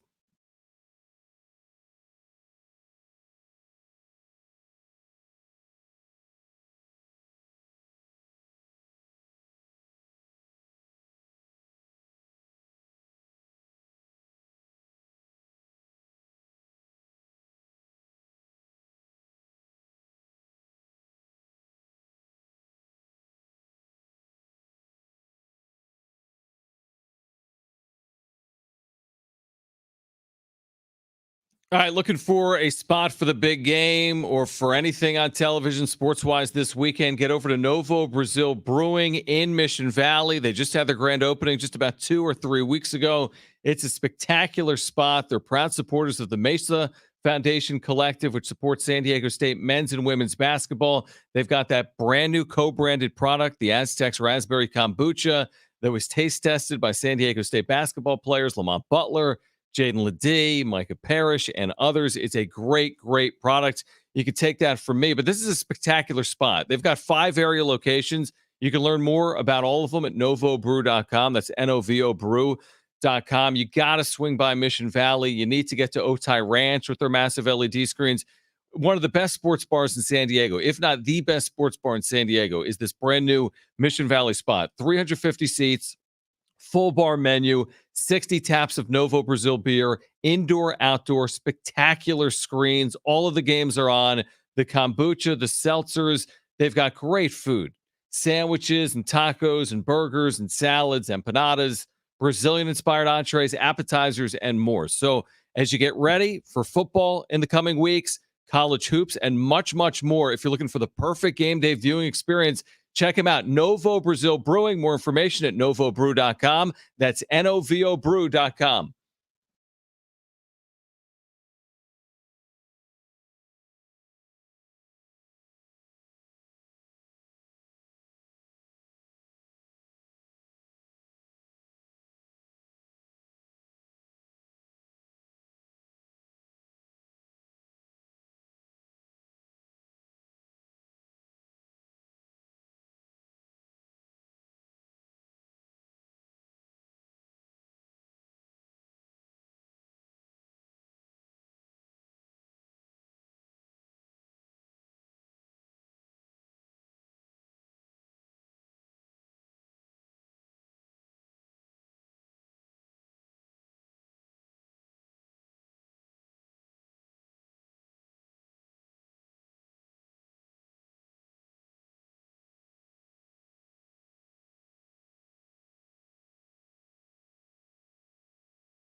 All right, Jason Benetti in about 12 minutes. We'll get to Trainwreck Radio in just one moment. I do want to thank someone on social, on X, Twitter, Kev Jam, pointing out something that we haven't talked about, Brent or Jim, and that we've missed the lead here.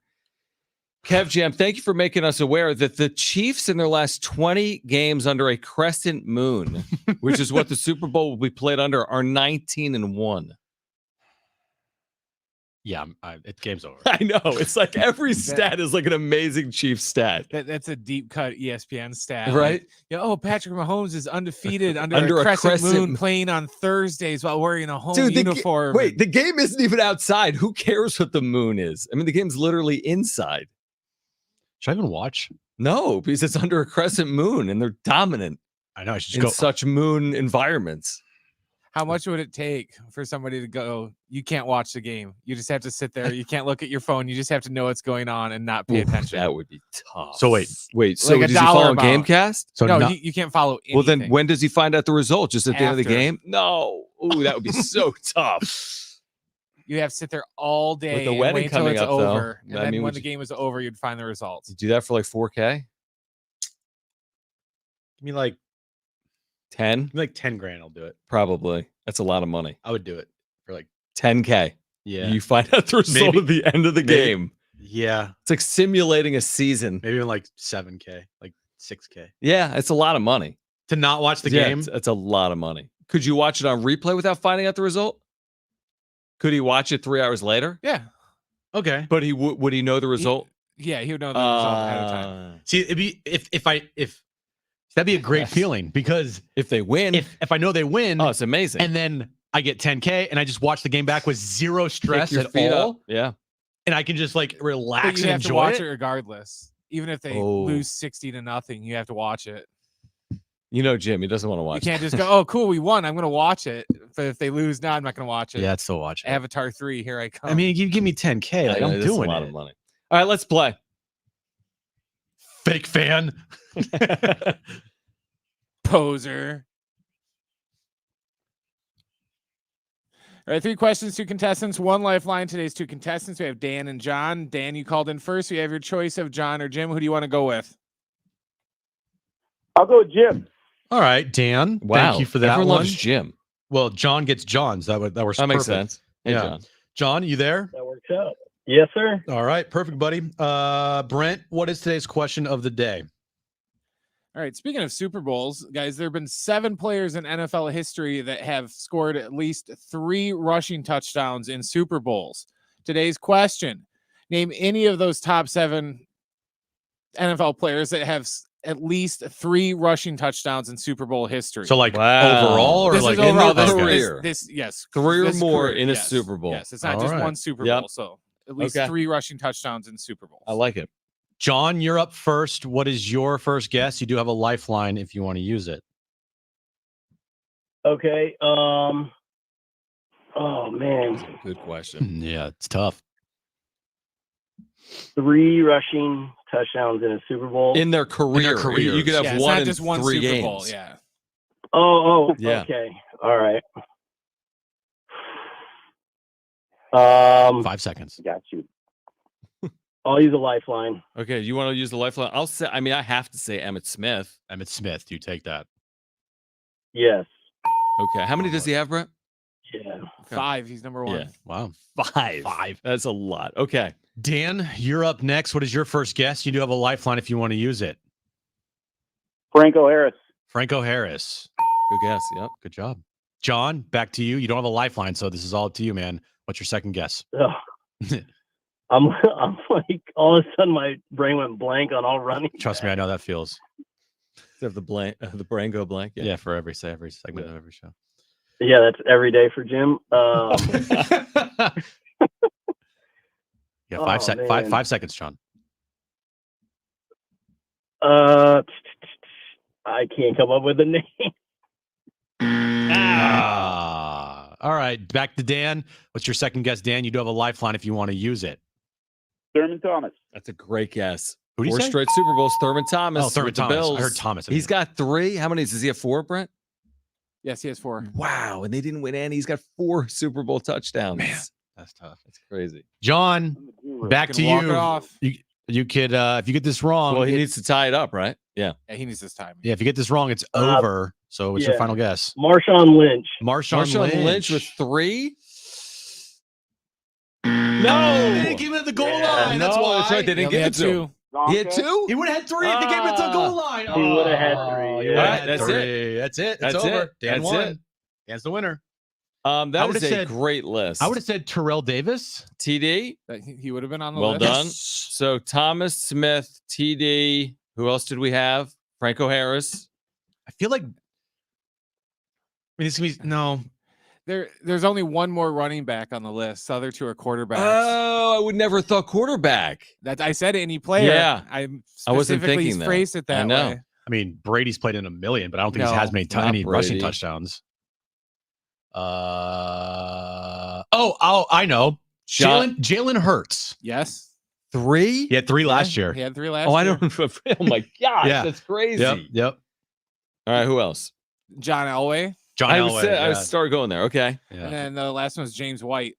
Wow. Yeah, James White. Yeah, It's like there had to be this one Patriot on that list. There had to be Yeah. at least one. All right, Well, congratulations. remember that year James White should have probably gotten Super Bowl MVP, MVP, but that's they right. gave it to Brady Yes, because he had like yeah. almost 20 catches. And Dan, you've won 2 tickets. See Train REO Speedwagon September 10th, North Island Credit Union Amphitheater. Tickets and info at livenation.com. Jason Benetti calling tomorrow's game on Fox. San Diego State, Utah State. Great, brilliant play-by-play broadcaster. Joins us next.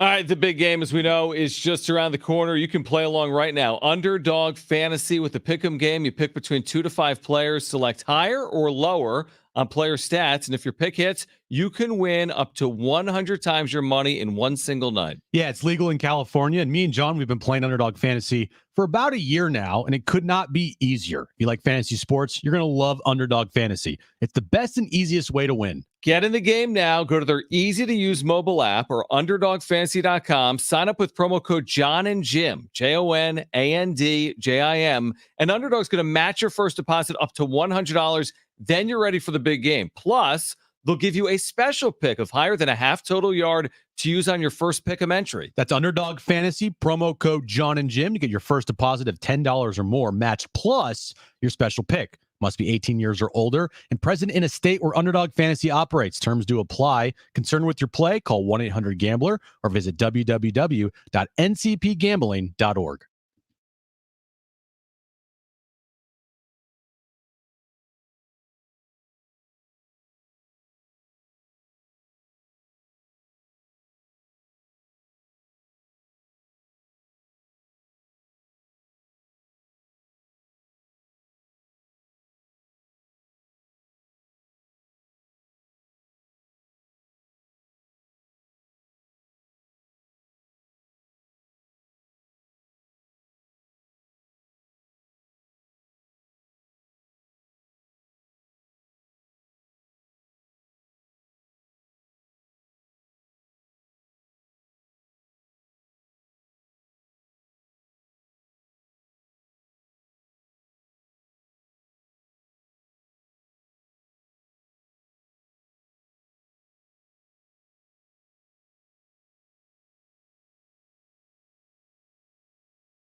All right, this update is brought to you by Taco Bell. The Aztecs back in action tomorrow afternoon at Viejas Arena. 12:30 p.m. tip-off time. 11:30 a.m. is when our pregame coverage starts right here on San Diego Sports 760. Taco Bell's new Cravings Value Menu is a big deal. Or rather, it's 10 big deals, from new items like the loaded nachos to familiar favorites like the spicy potato soft taco. Check it out at a participating Taco Bell today. Available for a limited time only while supplies last.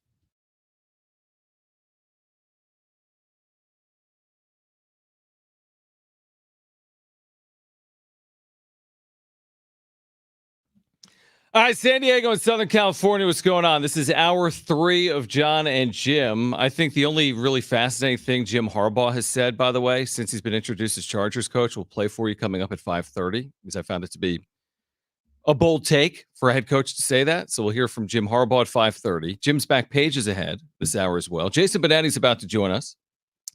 He's calling San Diego State, Utah State tomorrow at Viejas. Again, that you're going to be watching. Well, yeah, John. Because you watch all the games, right? Yes. Okay, good. Good. Is that a good thing or That's a a very thing? good thing. It's a very good thing. So let me say this. We have Jason with us right now, right? San Diego Sports 760. So Jason and I mean, we've probably known each other for 20 years, and we're both in the minor leagues at the same time. What? So he's doing games for, Fox Sports and calling games for the Tigers. He's calling games for the White Sox, and I'm working with Jim. Yeah, it's a problem. So we've had a little bit of an interesting, What happened to you? Exactly. Where- I've asked where that did you go before. wrong? I've asked this before. Jason Benetti, Fox Sports, brilliant play-by-play announcer with us right now on Jon and Jim. Jason, first of all, how the hell are you? Oh, I'm great, dude. What did happen to you? We ask that question every day, Jason. We don't know. What did happen, man? I don't know. I'm hurt for you that was the intro that you cooked up. The funny thing is, there are other markets where your partner would have walked it up like that. But since for the last 13 years or so, you have won the self-deprecation award Yes. across America, that was perfect. Yes. All right. It makes me feel better about things, I guess, that he stuck with me, but Typically, yeah. Okay, so Jason is here. He's in San Diego. There's a lot to get into. I want to talk Mountain West hoops because you got San Diego State, Utah State tomorrow on Fox, right here on San Diego Sports 760 as well. What are your impressions here of the league? I mean, it's been good for the last couple of years, but maybe it's as good as it's ever been here in 24. So I grew up in Chicago, and you would think like all I watched was Big Ten basketball, but I had a notebook that I would draw the bracket of every conference tournament across America when championship week started. And I live for multi-bid leagues that people don't know enough about. And I know the Mountain West is much more deserving of a lot of attention this year than it has been, even when it's been really, really, really good. So I live for games like tomorrow. Like, I have never been to Viejas. I have never done a game there, but I have seen how insane it is on television. And I'm telling you, I am so stoked to watch a game there and just see what level of crazy it is, because, as I watch this game, Utah State not having been supposed to be here and doing it the way they're doing it, and both teams doing it by denying threes, I just think this is going to be a total absolute grinder, and I am here for it. Now I know why you two are friends. Yeah, because we both drew like brackets. You're when obsessed we were with 9 college years basketball. old. I get it now, Jason. I totally get it. Jason, when you watch San Diego State, what's the first thing that stands out to you for this team this year? Yeah, I mean, even the last couple years, the last 5 years under Brian Dutcher, but like as I watch San Diego State, my first thought is it them or Houston that is the most relentless defensively? And I know they just had a loss to Colorado State, and I get that. But I was just talking to Shaka Smart before the Marquette Villanova game, and he made a point to point out how just nonstop Houston is defensively. And I think Brian Dutcher gets that same level of regard from coaches around the country, in my understanding. And it's because you turn on the tape and the first thing you see is that they're just in your pocket constantly. And obviously that served them extraordinarily well last year. And we can debate the merits of the differences between this year and last year, or this year and the last time I saw San Diego State, which was like 3 weeks prior to the pandemic in Reno with Dan Dockich in 2020. I remember that game. But it is just relentless, full of effort defense. And I do think the more people watch it, the more they like it. By the way, the game you just referenced, this is like a trip down memory lane, was a Malachi Flynn. Again, I forget who the Nevada scorer was, but they went back and forth at each other. It might have been the year San Diego State started 26-0, Jason, was it not? I think it was. It was not Nick Fazekas. No, it was a little late for Nick Fazekas. Yeah, I forget the circumstance, but San Diego State won that game. I want to say I think they started 26-0 that year. They did. So they went, in my recollection, they went up like 10, and Nevada was fighting back, and San Diego State held them off at the end. You would, I hope, comprehend that game kind of went into the far recesses of my mind because I was locked in my apartment for the next 3 months after that game. Dude, if it wasn't, let me put it this way, Jason, because again, we cover, we're the San Diego State flagship. I spent so much time on San Diego State. I wouldn't let this thing go. It was like the forgotten team. I mean, Dayton was the same way. You had these unbelievable teams. You'll never know what would have happened. Could have gone to Final Fours. Could have lost. They made the national championship last year. That's the point. Like if there wasn't 2023, it's like 2020 was so special, but it's like it didn't even happen. I mean, right? It was just so bizarre. It was. I was just talking to somebody about this in the context of the Big Ten. That Mark Turgeon probably is still the coach of Maryland, right? If 2020 happens, because they were so good, and then he ended up missing the tournament. I want to say the next year, and then midway through the year after that, he resigned / whatever happened. Mm-hmm. But yeah, it is. It's like the forgotten season, and you want to give people credit for it, but can you give people credit for things that there's no memory of? It's crazy. Yeah, it's wild. We talked about, the Mountain West Conference being really good, but as far as this year goes, I mean, you could say that they're better than some of the big time conferences in college basketball, and with, resources and NIL money and transfers. Like, it is so hard when you don't have the amount of resources that these other big time schools and conferences has. And it just says it's a testament to how the Mountain West has operated. Why do you think that's happening? And would you say that because of San Diego State and how, dominant they've been and consistent they've been, that's helped the overall conference get up to another level? I think so.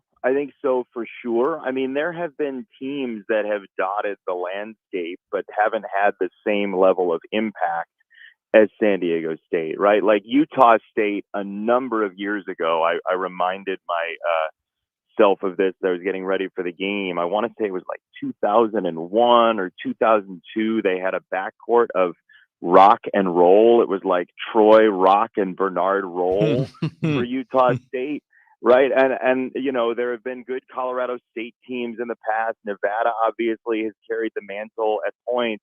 I also think transferring really does hurt low major teams. That is a place where if you are a low major, true mid-major, and I would elevate the Mountain West over mid-major, not just because I'm on the San Diego State flagship, but I think if you are in low to low mid-major, you're going to lose guys a lot. And then you go to a lower major like San Diego State in the Mountain West, but still a major league with probably 4 bids, maybe 5, maybe 6, depending on how this thing goes. But Utah State has completely changed it. They have no points back from last year, and they have 19 wins. So I do think having the opportunity to play against a San Diego State is part of that.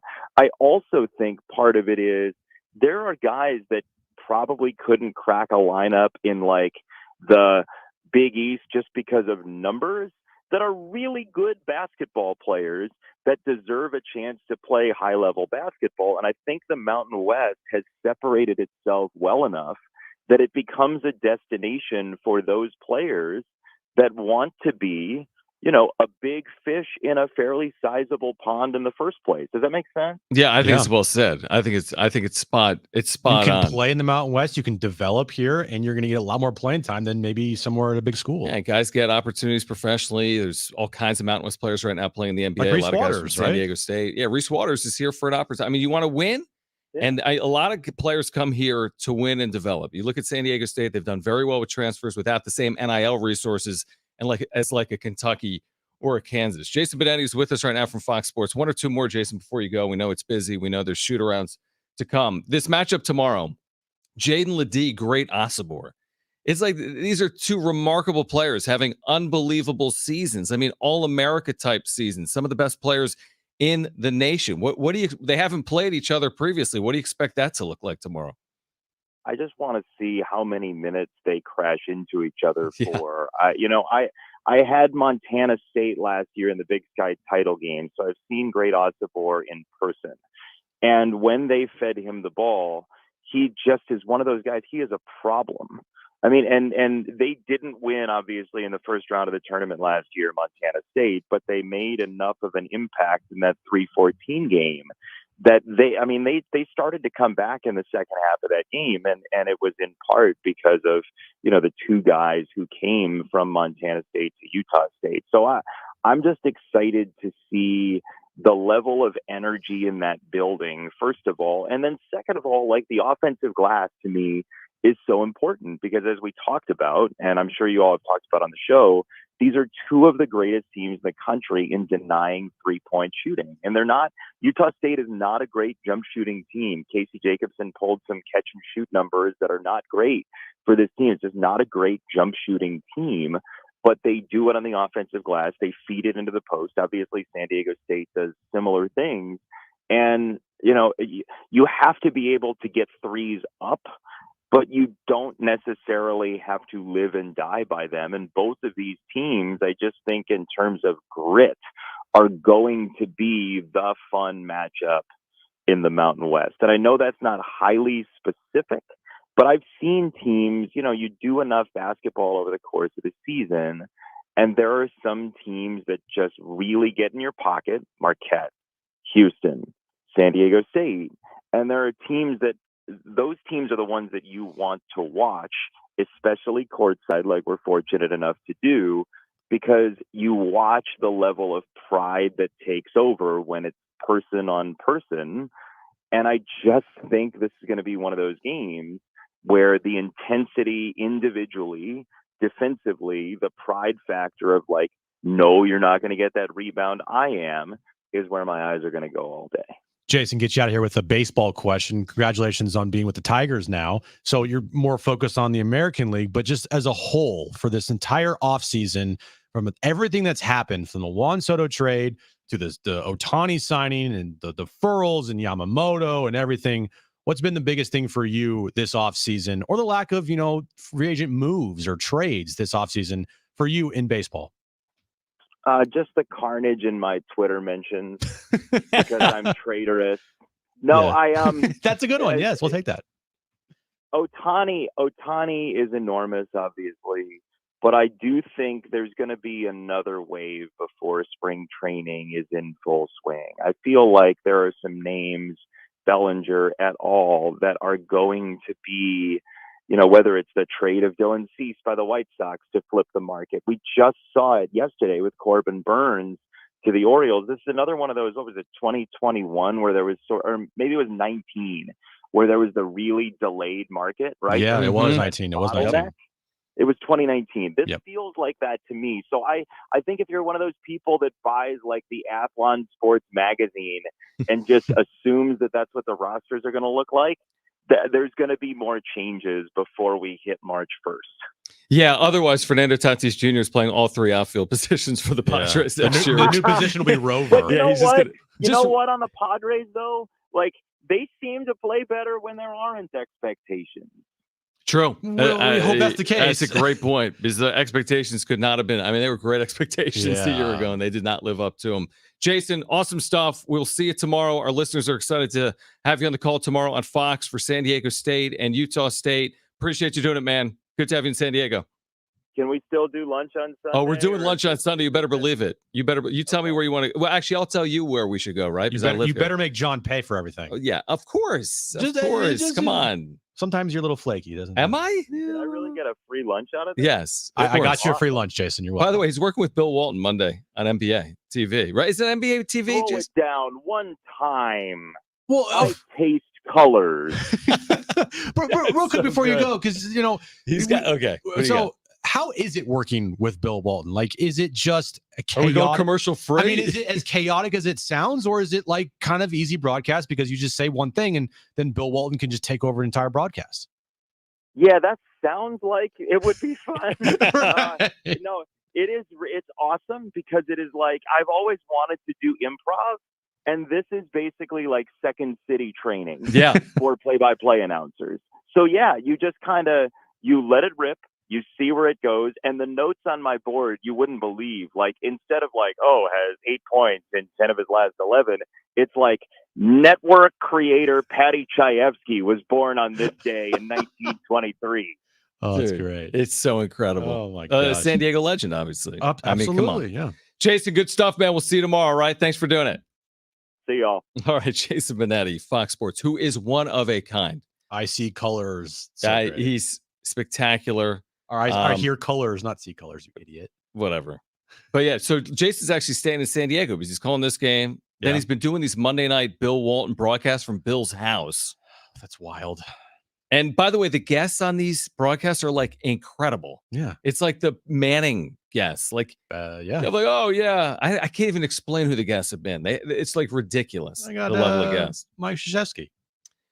Honestly, it's like that level of guests. Yeah, Yeah. it's crazy. So, and the thing is, I haven't yet seen it because it's like a streaming pay NBA Plus whatever broadcast. Jason's so good. He's good, dude. He's really, really good. And imagine what he was thinking, like, oh, Bill Walton? Okay, let's do this. Yeah, so a few years ago, the Maui Invitational, Dave Pash has worked with Bill Walton for years and years and years. Well, one year, I want to say Dave missed a season, and Jason did the Maui Invitational. It might have been the year San Diego State was in there, and Zion, it was Duke and San Diego State, but he did some games with Walton, and they were awesome together. And now they've I guess just had this relationship and bond, and they've worked together a lot since then. Have you ever interviewed Bill Walton? Yeah. Yeah, we've had him in studio during the Cannons we days. couldn't air it though. We did Hardwick Schaefer. Oh, Hardwick Schaefer and Friends. Remember that show? How can you forget? Bill came in early to record the interview, but we couldn't air it because 20 minutes after we taped it, there was Luke Walton got fired by the Lakers, and half of our conversation was about Luke's coaching job at the Lakers. So we had to just throw it away. We couldn't air any of it. He's been on with Darren when I was with Darren. He's a nice guy. Yeah. And he just talks. It's the best type of interview because all you got to do is go, just get going. Bill, how are you doing today? You're done. That's literally it. I know. I remember when we had Bill on with Darren years ago.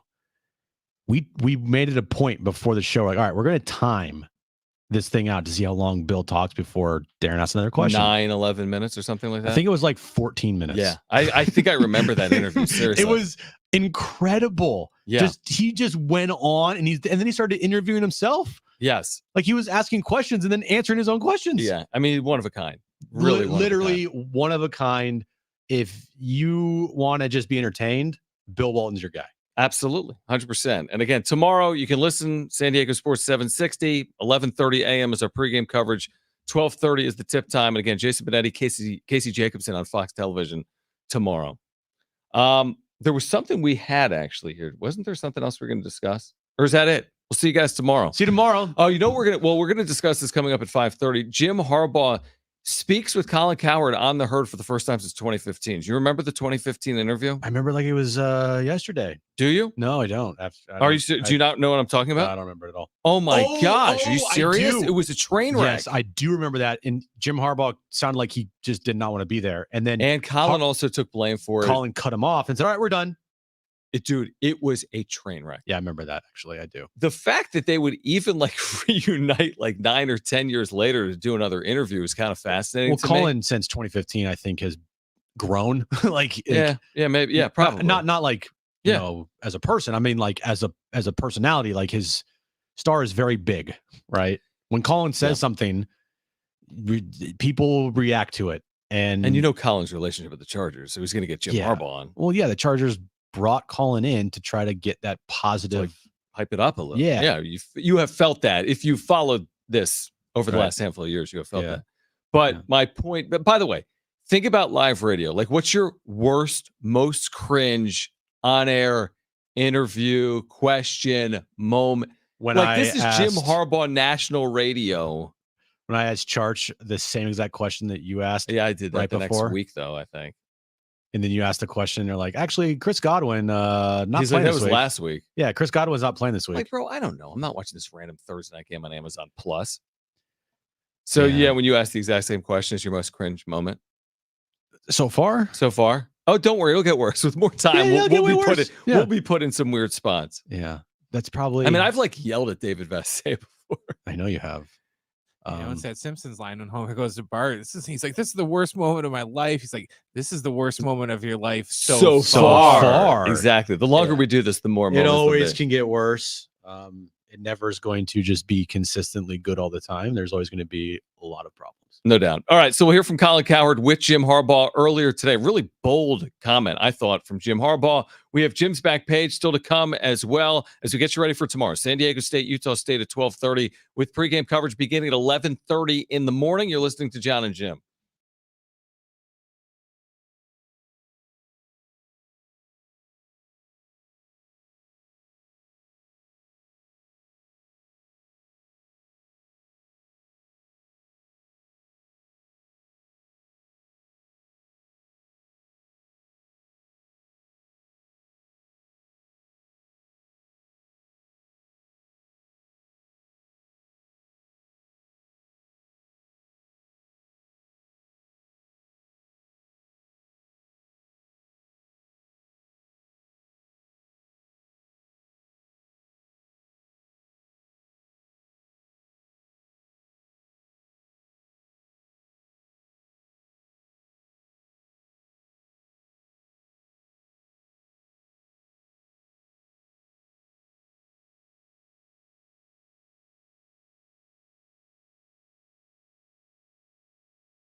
All right, I'm going to have Jim answer a question live on air. Where is Yale? Plus, you're going to hear from Jim Harbaugh on the other side with a very hot take today on The Herd with Colin Cowherd. That's next.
This update's brought to you by Taco Bell. The Aztecs back in action tomorrow afternoon at Viejas Arena, 12:30 tip time, 11:30 a.m. Pregame right here on San Diego Sports 760 as they take on Utah State. Taco Bell's new Cravings Value Menu is a big deal, or rather, it's 10 big deals from new items like the loaded nachos to familiar favorites, the spicy potato soft taco. Check it out at participating Taco Bell today.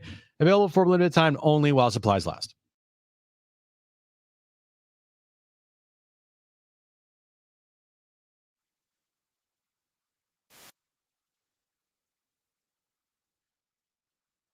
Okay, real quick, I asked Jim off air, where's Yale? His three answers, he was in the vicinity. Massachusetts, New York, Rhode Island. The correct answer, Jim, you want one more guess? Vicinity, Give me it. New Haven, Connecticut. I Yeah. knew this. Okay. Well, anyway.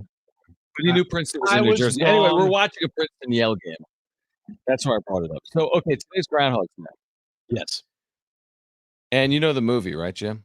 Do you know the movie, John? Yeah, it's about like the same thing happening every day. Brent, do you consider Groundhog's Day one of the most iconic movies ever? Or, how do you? I've how, seen it. How would you rank it? It's Groundhog Day. Groundhog it's Day. not plural. Right. You keep saying Okay. Groundhog I know. Day.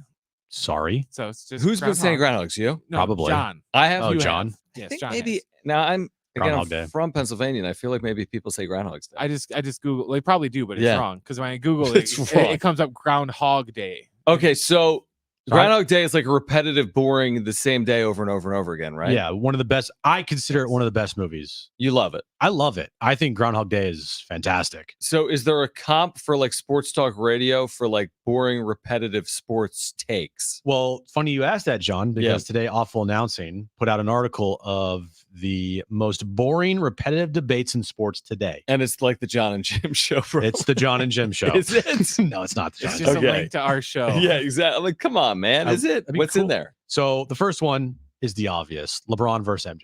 LeBron or MJ? Okay. Yeah. Sure. We don't typically go down that path. Have we? I mean, we've No, we never. I mean, I'm sure it's come up somehow. Yeah. But yeah. Okay. The next one on the list: does the NFL pay too much attention to Taylor Swift? We haven't We've really gone down the path, but we haven't like We've really touched upon it. Yeah. Okay. Are analytics good or bad? It's not really a little staple bit. of our show, I A don't little think. bit. No, it's no. Okay. What else? Is Patrick Mahomes better than Tom Brady? We've had this Yeah, talk, we talked about that last week, but not a ton. No, But then again, this time, yeah, because we base it off of what somebody said. Because people were saying that right. Patrick Mahomes is better than Tom A Brady. take. Yeah. Yeah, take. Whatever. Okay. We talked about this today. Should the Bears trade Justin Fields? Is that an everyday conversation? Not for us. Right. No, it's not. Although we have Brent who's a Bears fan. We've definitely brought it up within the last year. Yep. Then we start getting into the Jon and Jim show portion of. Are you serious? Of the takes. I haven't read this. Is NIL ruining college football?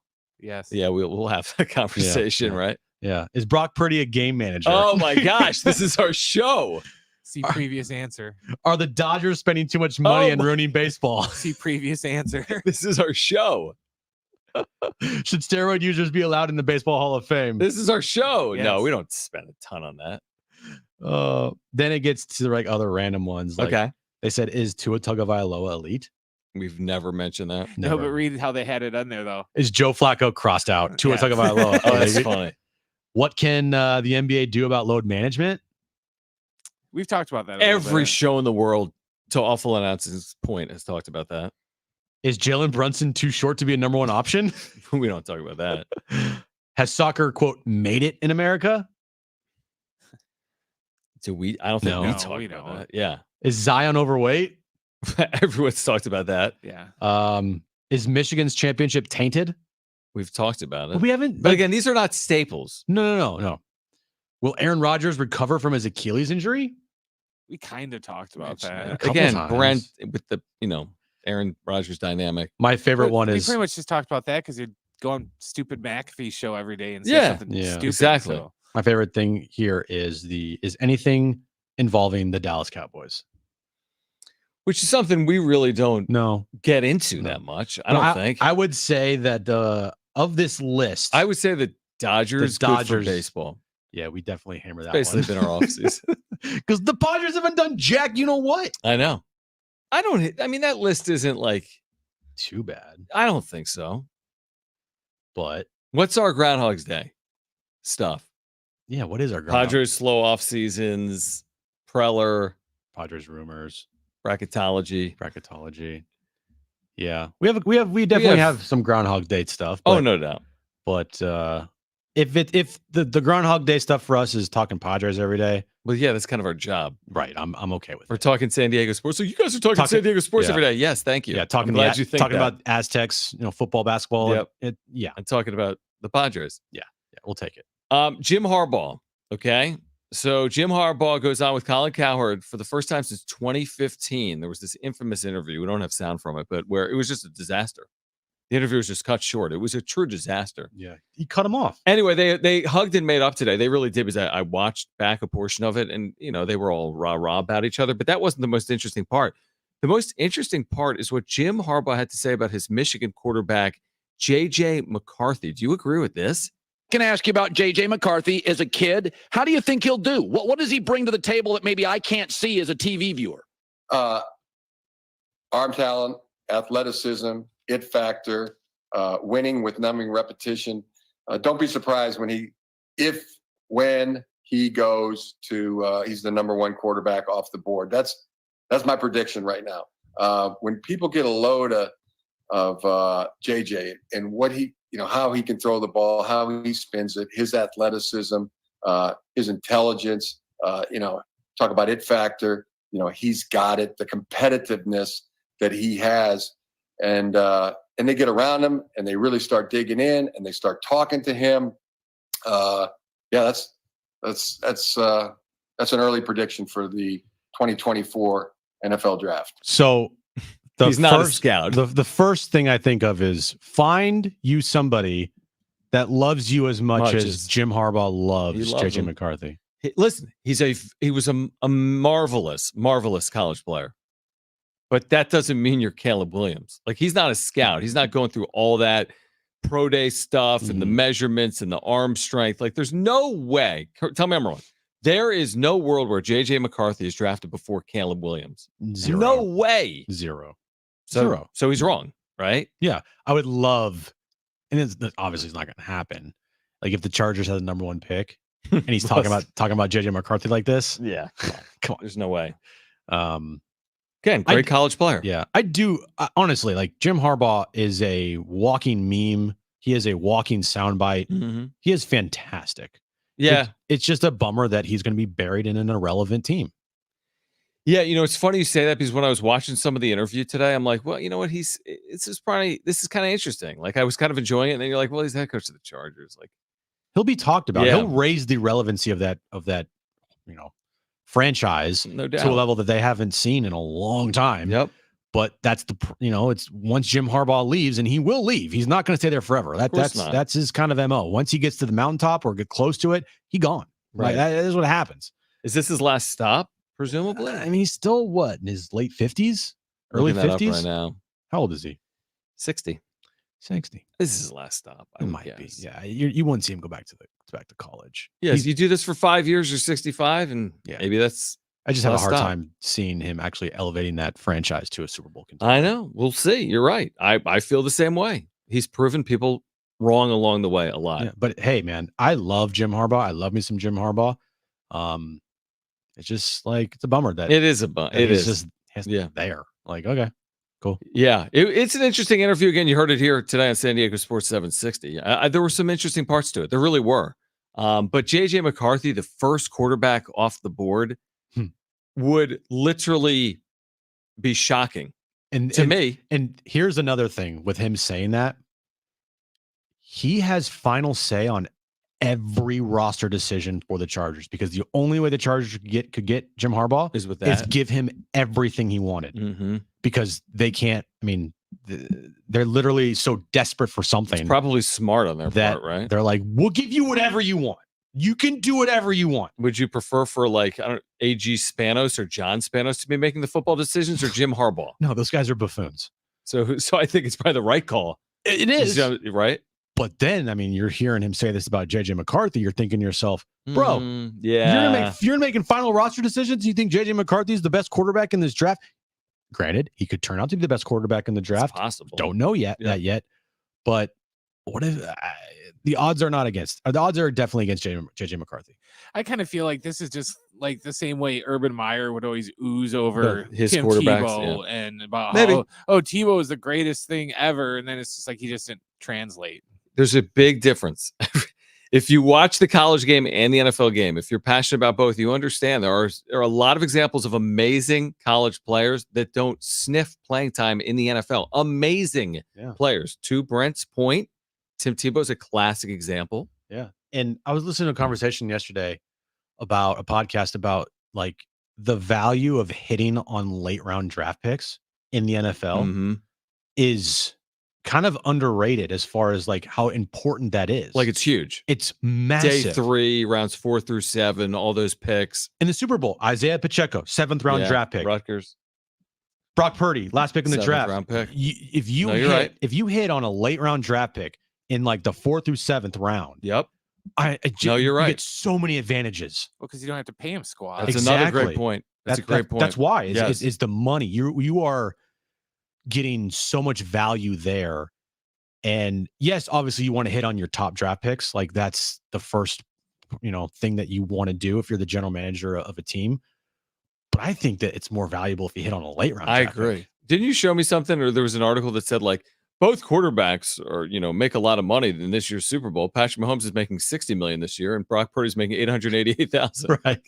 Well, yeah, it is a lot of money, $890,000. Like, look at Puka Nacua. He became one of the best wide receivers in the game, and he's a 3rd or 4th round draft pick. Correct. I mean, the value there it's just that's when the real scouts are like, this is our time. Yeah, screw the 1st round, the 4th round, and they load up on picks sometimes in those rounds. That's our day. Yeah. All right. On the other side, we'll get to Jim's back page.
All right, Jim's back page plus an item returning to McDonald's in his back page next.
What are you laughing at? Nothing, Jim. All right. So, by the way, join us Monday at 3 because that's when Jim's birthday celebration starts. Even though he turned 35 earlier, like midnight, I guess, or whatever. Yeah, I was supposed to be born on the 4th, but I. What do you mean wasn't. supposed to? Like, my mom went into labor on the 4th, early, like the 4th in the morning. And it took a day. Took all day. Nice and job, I was Jim. born at like 12:27 at night, like on 12:27. 12:27. Yeah. Okay. Or so something. you're going to stay up? I don't know. Celebrate? That's why I'm a night owl, my mom says. She's like, Okay. you're a night owl because you were born so late in the night. Will she text you or call you at midnight? Probably. Okay. Yeah, that's my mom. Does she have cookies for us? Us being the imprint? She does not have cookies for. No, she does not. No. I told Erin though. She's like, "What do you want for your birthday?" She's like, "What do you want for your birthday?" Because she's like taking me into dinner and everything. I'm like, all I want is just a chocolate cake. All you want is a chocolate cake? Yep. And you're going to eat the whole thing or something? Well, I mean, she's gonna eat it too, but I just. So where from? Like a homemade chocolate cake. You want Erin to make like German chocolate cake, just generic chocolate like cake, the box chocolate cake from Vaughn's. You want her to make? That's all I want. I was like, I just want a chocolate cake with milk. So you just want a basic OG chocolate cake. OG chocolate cake, nothing special, just OG chocolate cake. And wow, she's a little worried because she's like, I'm so nervous to make this for you. I'm like, it's just a box. Yeah, cake's pretty hard to screw up. Yeah, I mean, come on. What are you gonna do? Like leave her over the cake? No. You're right. So I wouldn't be nervous is the point. Okay. So your birthday, we'll see if we have anything for you on Monday at 3. It's very arguable.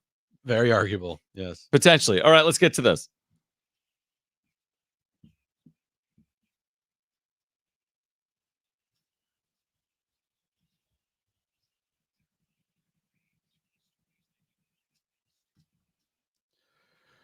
So a Patrick Mahomes game-worn jersey is going for bonker numbers. What game? It doesn't say. It's just a random game-worn jersey. Okay. His home jersey, home red jersey, sold for an auction the other day for guess how much? You say bonkers. $400K. Okay. 15K. Brent's either like way high or like Way way low? low. $213,000 at an auction. For the 6th year NFL player, he's already got $200,000 jerseys. Well, it'd be one thing. It was like, oh, he wore this in the Super Bowl, but if it's just a Right. Week 3. random week 3 game against Cleveland, then Yeah. what did he do in this game? It's the home jersey for the Week 5 game of the 2022 season versus the Raiders at Arrowhead Stadium. Oh yeah, I remember that game. Yeah. Mhm. After 32 bids, it went for $213,000. That is pretty crazy. It is the highest mark that a jersey has ever got at an auction of this stature for a player that's still in the league. Wow. So he's pretty good. Yeah, and I'm scared to death of him. Yeah, you should be. Niners are favored. The line dropped to 2. Half point. Yep. Okay, $213K. I'm scared. Oh my God. I just hate that. Anyway, moving on. One pair of Michael Jordan game used shoe, not shoes, but shoe. All right. It's one shoe? It says one Michael Jordan game used shoe. Okay. From all 6 of his NBA title clinching games, 91 through 93 and 96 through 98, all signed by Michael Jordan, has sold in an auction for guess how much? $5 million. How many shoes? 6 shoes 6 from shoes. 6 title clinchers? Yes, and they're all signed by him. I'll say more than $5 million. $7 million. I'll say 10 million. You're very close. Are we? $8,023,800. $8 million for 6 shoes. The lot was co-signed by a collector who bought the set from former Bulls PR director Tim Hallman. What? I mean, that is a collection. That's crazy. Yeah, that is. That is nuts, dude. $8 million for one 6 pair? shoes. 6 shoes, all signed by Jordan. All signed. Can you spin those for more? One each? Eventually, you will be able to. Like in about 10 years, probably like 15 million.